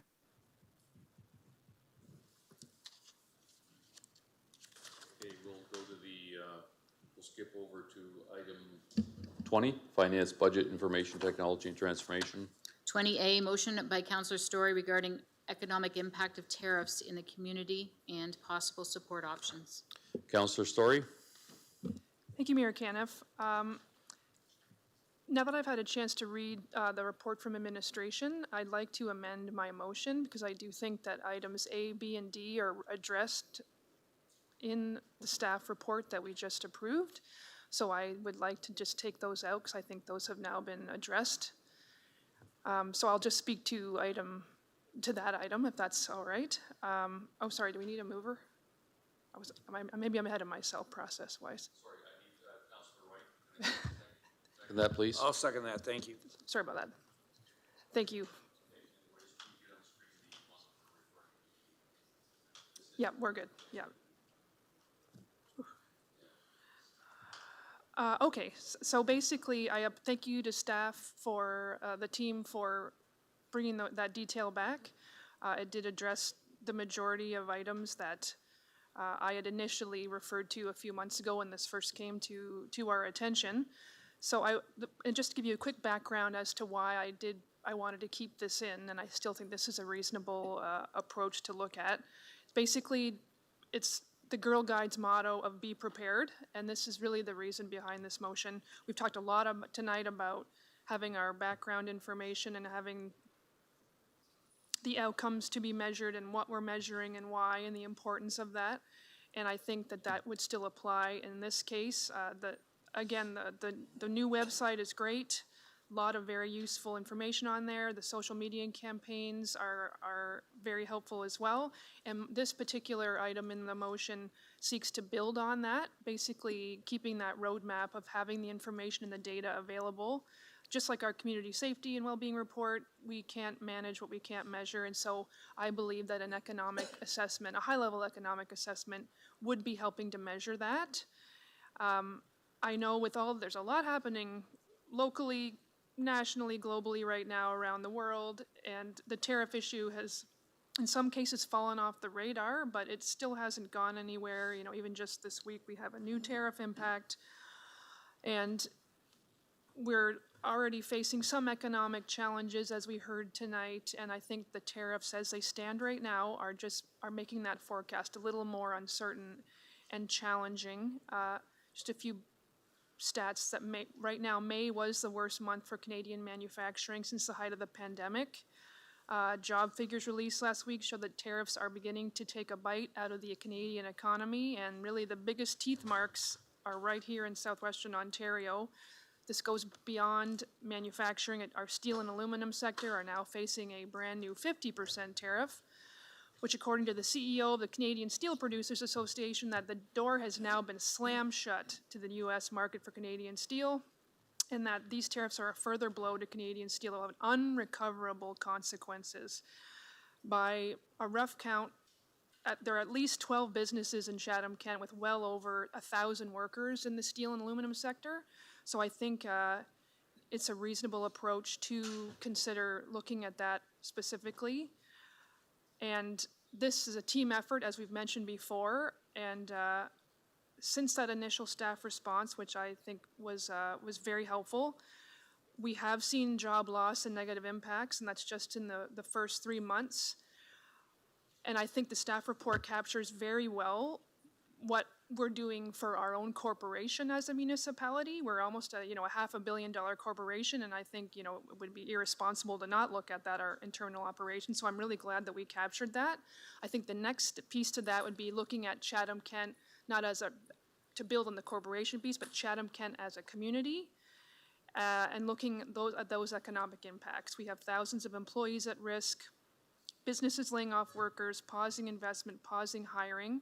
So I think if we had this economic assessment, we could look at how we could be ready. We talk a lot about being shovel ready for grants and support for capital projects, for example. I think this would be the same kind of approach to do the same thing when it comes to this issue, mainly to be prepared. As we talked about before, a lot of this is out of our hands, but if we have provincial and financial supports coming our way, having this type of information at our fingertips, essentially the shovel-ready data, I think we'll be better prepared to have that information at the tip of our fingertips. Anyway, it's getting late. So I appreciate the time to speak to that. We can't control the wind, but we can adjust our sails, to use a summer nautical theme, and I appreciate the opportunity to speak to this motion. Thank you. Councillor Wright. Thank you, Mayor. Right now, I'm going to talk on the way cost is going. Like with these tariffs, when we order stuff at my business there, we never know what it's going to cost. Like, it's really, reflecting to how many customers we're gonna have when this is done, or what they can afford. Like, this tariff thing is really devastating to our economics here in Chatham-Kent. Thank you. Councillor B. McGregor? My comments related to A, B, and D, so I have nothing more. All right. Well, any other Councillor Hall. Just a quick question. I wonder if Bruce or someone from staff can just comment on, I know the motion's adjusted here, but there's a lot of comments, I guess, in the critique of the motion. But the way it is right now, I just wonder if Bruce can comment on that, if that's feasible for staff to do. Thank you. Thank you, Your Worship. We can bring a report back. I think it'll identify some challenges in a couple of these things in terms of estimated job loss. It may be difficult to get those kind of predictions out of, various companies, but I think it'll be high-level analysis of what, we can certainly identify what are the high-risk employment sectors and come back to council with the best we can provide, I think is what you're looking for. Mm-hmm. Okay, thanks. Mr. Dubin, go ahead. Yeah, just quickly, I understand the sentiment behind this. I just question whether we'll be able to deliver. Because we'll have to talk to some of the folks in the sector to understand it. I mean, at a high level, we can probably identify certain industries that are impacted today. Could change next week the way things are going, we just don't know.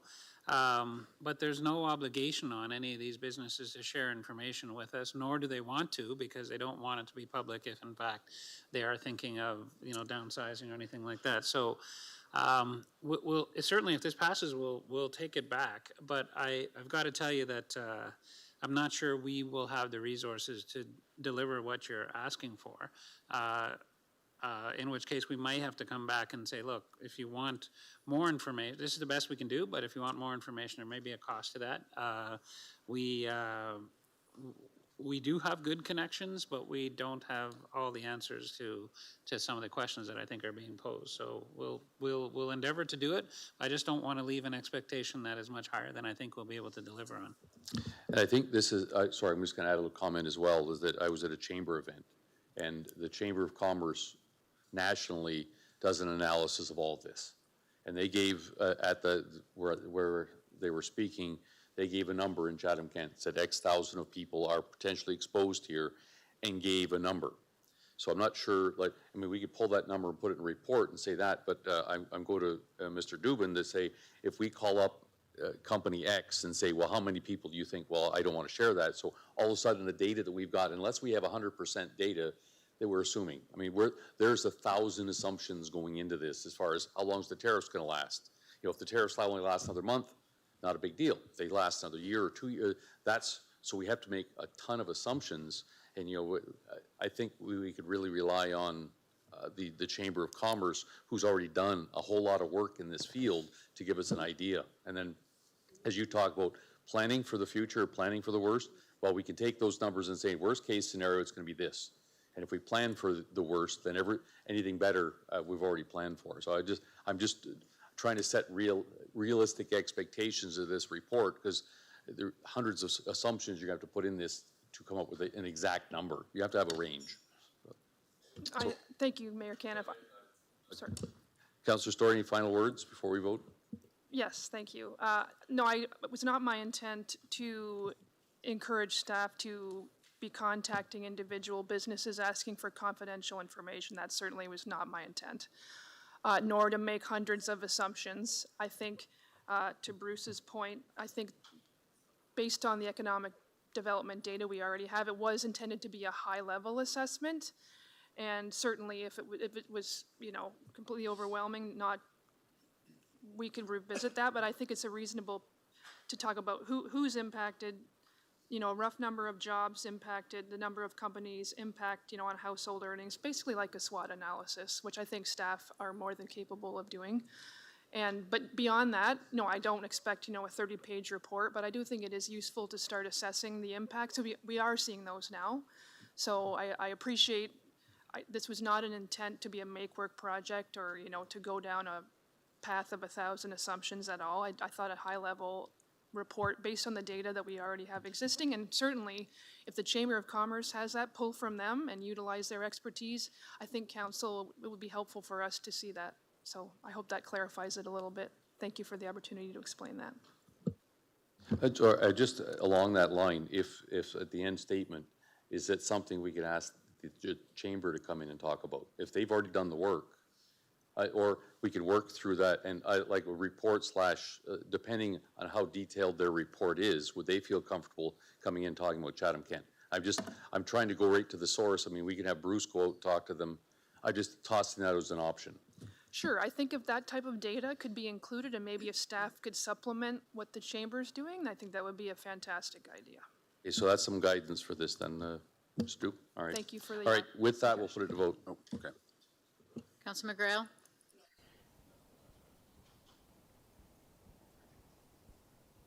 All votes are in. Motion passes 12-4.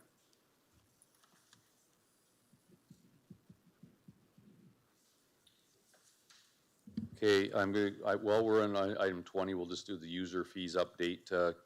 Councillor Harrigan and Councillor Anderson, can I get you put this on the floor, please? So moved, Mayor Caniff. I'm happy to second, but I actually have to leave because I have to go to my other job. So I will be done. Okay. Councillor Harrigan then, go ahead. My questions were answered via email, Mayor Caniff, so I will just move. All right, you can, Councillor Anderson, you can hit your vote key as you walk out. We'll put it to vote.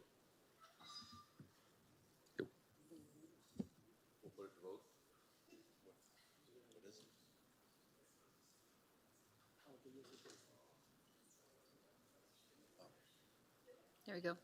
Mayor, or sorry, not Mayor, Mayor McGrail. Councilor McGrail? Yes. Thank you.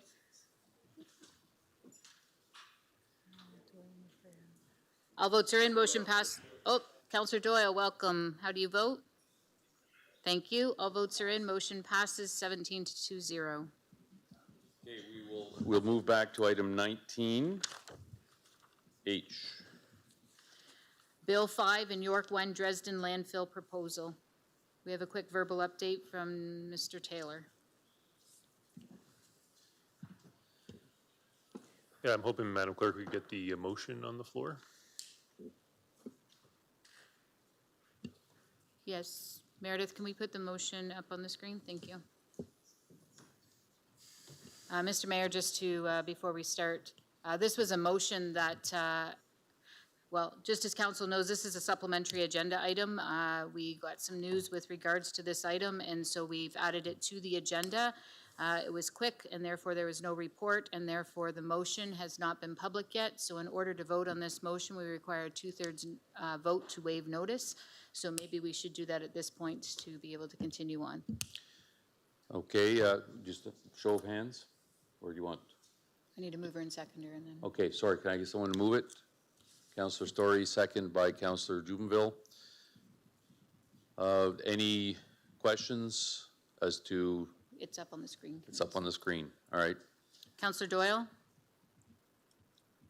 To waive notice? Thank you. Councillor McGrail? Thank you. Just wait for others to vote.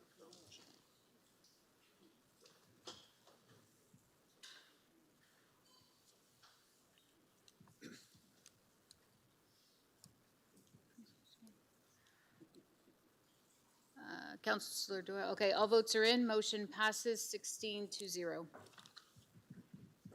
Okay, so is Mr. Taylor, are you going to go first with the presentation then?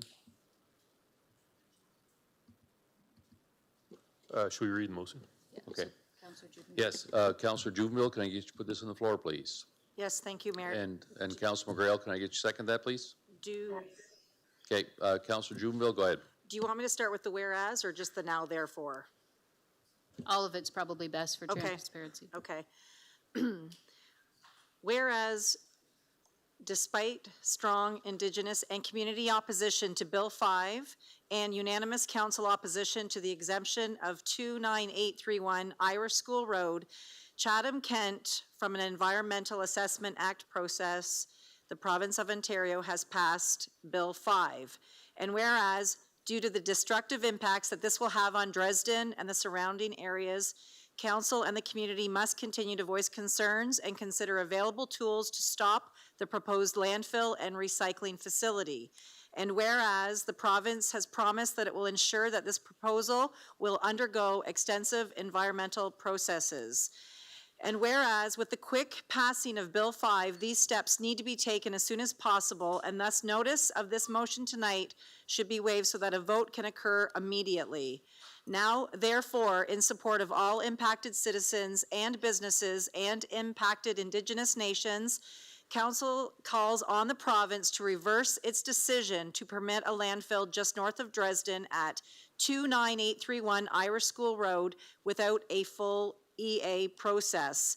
And if the province refuses to do so, Council calls on the province to require that a terms of reference be required at the outset of the project to ensure that the studies that would typically be required by the EA process be included in the decision-making on whether to authorize an amendment to the environmental compliance approval, specifically, but not necessarily limited to, studies related to ecological impacts, geotechnical, air or odor, gas modeling, noise, transportation, and socioeconomic impacts, and that the municipality be afforded the opportunity to review and provide input into the development of the terms of reference, and ensure that the community engagement processes that would occur in an EA process be included in the decision-making on whether to authorize an amendment to the environmental compliance approval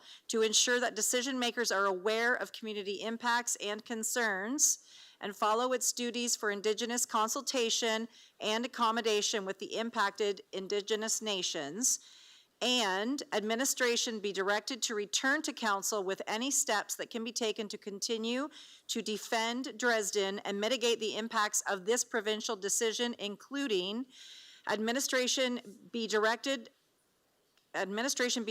connect with parties that may be challenging the law, including Indigenous nations impacted by the bill, to consider the possibility of a court challenge. Administration be directed to submit a request to the Federal Minister of the Environment and Climate Change for the landfill recycling project at 29831 Irish School Road to be designated as a project to which the Impact Assessment Act would apply on the basis of potential impacts to federally protected species, habitat, and potential impacts to Indigenous nations. Administration be directed to pursue a review of the landfill recycling project at 29831 Irish School Road under the Provincial Environmental Bill of Rights. Administration be directed to retain a traffic engineer to review impacts to roads and communities from the York One proposal and produce recommendations on how to mitigate these impacts if the project proceeds. Administration be directed to retain further experts to review environmental resources that could be impacted by this proposal, including ground and surface water, wetlands, species, and the natural environment. Thank you. So, Mr. Taylor, go ahead. Thank you, Mr. Mayor. Thank you, Councillor. Certainly, we would have liked to have a more formal presentation for council and for the community tonight, but recognizing just how quickly everything on Bill 5 moved last week, we wanted to take the opportunity to have a discussion tonight with council and to give some information to the community, even though it was under kind of short timelines. So for those who haven't heard in the media, Bill 5 passed last week, which included removing the requirement for an environmental assessment for this landfill and recycling proposal. Normally, the legislature passes a piece of legislation and then royal assent is what actually brings it into force, and that normally happens a fair bit after the legislature has considered something, but it actually happened very quickly last week, so it's now law, this Bill 5. Which, as I said, means that this property is no longer subject to the Environmental Assessment Act process. Rather, the owner and the ministry will work through the previous approach that the ministry was taking, which is amending existing environmental compliance approvals. So that's a much lower threshold in terms of the studies that will be required, and certainly a lot less community engagement than would have happened under the EA process. We anticipate this will move forward quickly as well, and so I think the motion tonight provides some good direction for further steps that can be taken to try to defend Dresden and to have some impact on this. We'd really hoped that the community response, the Indigenous nations concerns, and the pleas from wards councillors Jubenville, McGrail, and Mayor Caniff would have resulted in a different course, but unfortunately we are where we are now. There are still some tools that are outlined in this motion that might be used to potentially stop the landfill, though with this provincial decision, the barriers are much higher. The motion lays out some steps that can still be taken. So certainly there will be ongoing collaboration with local community groups, great groups in Dresden that are doing good work to support their neighbors. We're going to be working and continuing to work with our neighboring municipalities, and of course having very close discussions with Indigenous nations that are impacted by this as well. So the first component of this motion again implores the province to reconsider this approach and require a full EA. But if they're not prepared to do so, then to ask the province to include some important studies and public consultation in the process that they're using now. But we also want to continue work in other avenues of defending Dresden. So those are connecting with groups that might be considering legal court challenges. We don't know that right now. We haven't been contacted by anybody, but particularly Indigenous nations that have raised concerns have suggested that they might be bringing court challenges, and I think it's important for the municipality and administration is supportive of the motion to explore those possibilities. We also certainly do support writing to the Ministry of the Environment and Climate Change for the federal government to ask them to declare this project to be part of the, to be something that the Impact Assessment Act applies to. And I can advise that the Dresden Cared Group has already done this and have taken that step through their lawyers at the Canadian Environmental Law Association. Also, through our external consultants, we do believe that there's a possible avenue for appeal through the Environmental Bill of Rights, which will be pursued. And then, as Councillor Jubenville finish off in the motion, is to consider some additional or move forward with some additional experts, particularly in the traffic area and in the ecology and environmental resource area. So, you know, it's still early days of knowing what the next steps will be here. We had hoped there would be a different result from the province, but I think that these further decisions, if passed by council tonight, or these further steps, will continue to give us some opportunities to at least have some impacts. Thank you, Mr. Mayor. Certainly, administration is happy to take any questions. Any questions? Seeing none, we'll put it to vote. Councillor McGrail Absolutely, yes. and Councillor Doyle. All votes are in. Motion passes 16-0.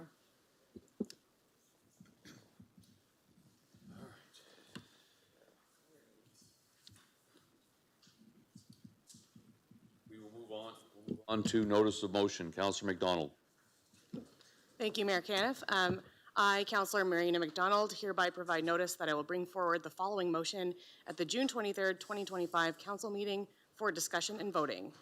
Whereas Chatham-Kent currently has a community gardens program run by the Public Health Unit, and whereas increasing community capacity to provide opportunities for food literacy across all populations by utilizing community gardens as a space for education for all populations are strategic priorities of the CK Food Policy Council and aligns with council priorities, and whereas provide resources for community gardens and edible landscaping throughout the municipality is an action item under the CK Food Strategy, and whereas Chatham-Kent continues to welcome new residents in high and medium density housing developments which limit opportunities to grow food, and whereas there is a growing number of residents across CK who are interested in the Community Gardens program, therefore be it resolved that Council authorize CK administration to provide a report outlining the possibility of partnering with public health to expand the current Community Gardens program to all wards.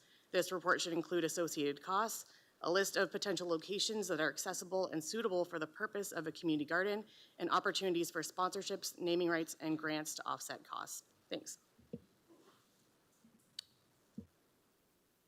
Closed session reports, I guess it would be Councillor Hall and Councillor Thompson. Can you second that, please? Thank you, Mayor Caniff. Confidentiality in closed session meetings. Closed session meetings of council are held to discuss sensitive matters such as legal issues, personnel matters, or property negotiations. These sessions are governed by strict confidentiality to protect the interests of the municipality and individuals involved.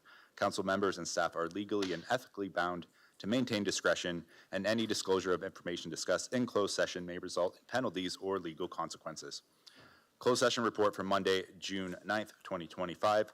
Council directed administration on advice that is subject to solicitor-client privilege with regard to Bill 5 and York 1 Dresden Landfill Proposal, Section 239-2F of the Municipal Act. And I so move, Mayor Caniff. And I second.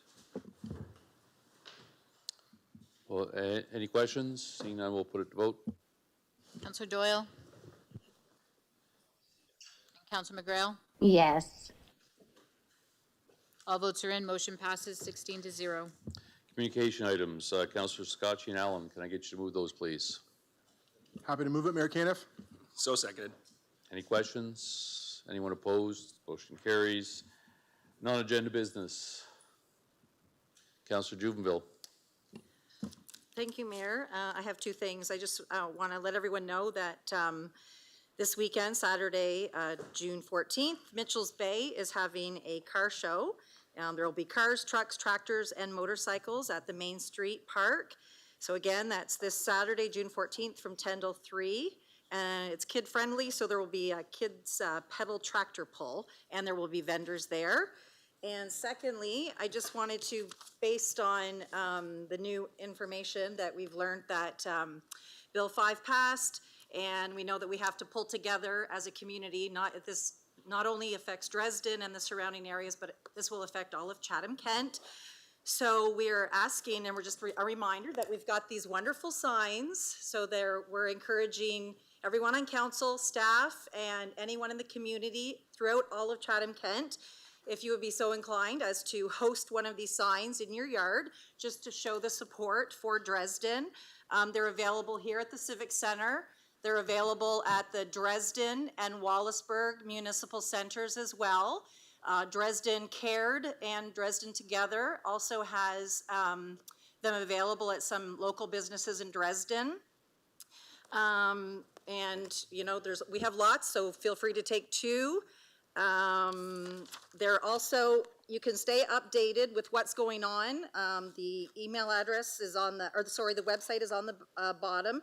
It's defenddresden.ca. So if you want to stay updated as to what's happening with the potential landfill that potentially could be coming to Dresden or might be coming to Dresden, you can stay tuned in with that site.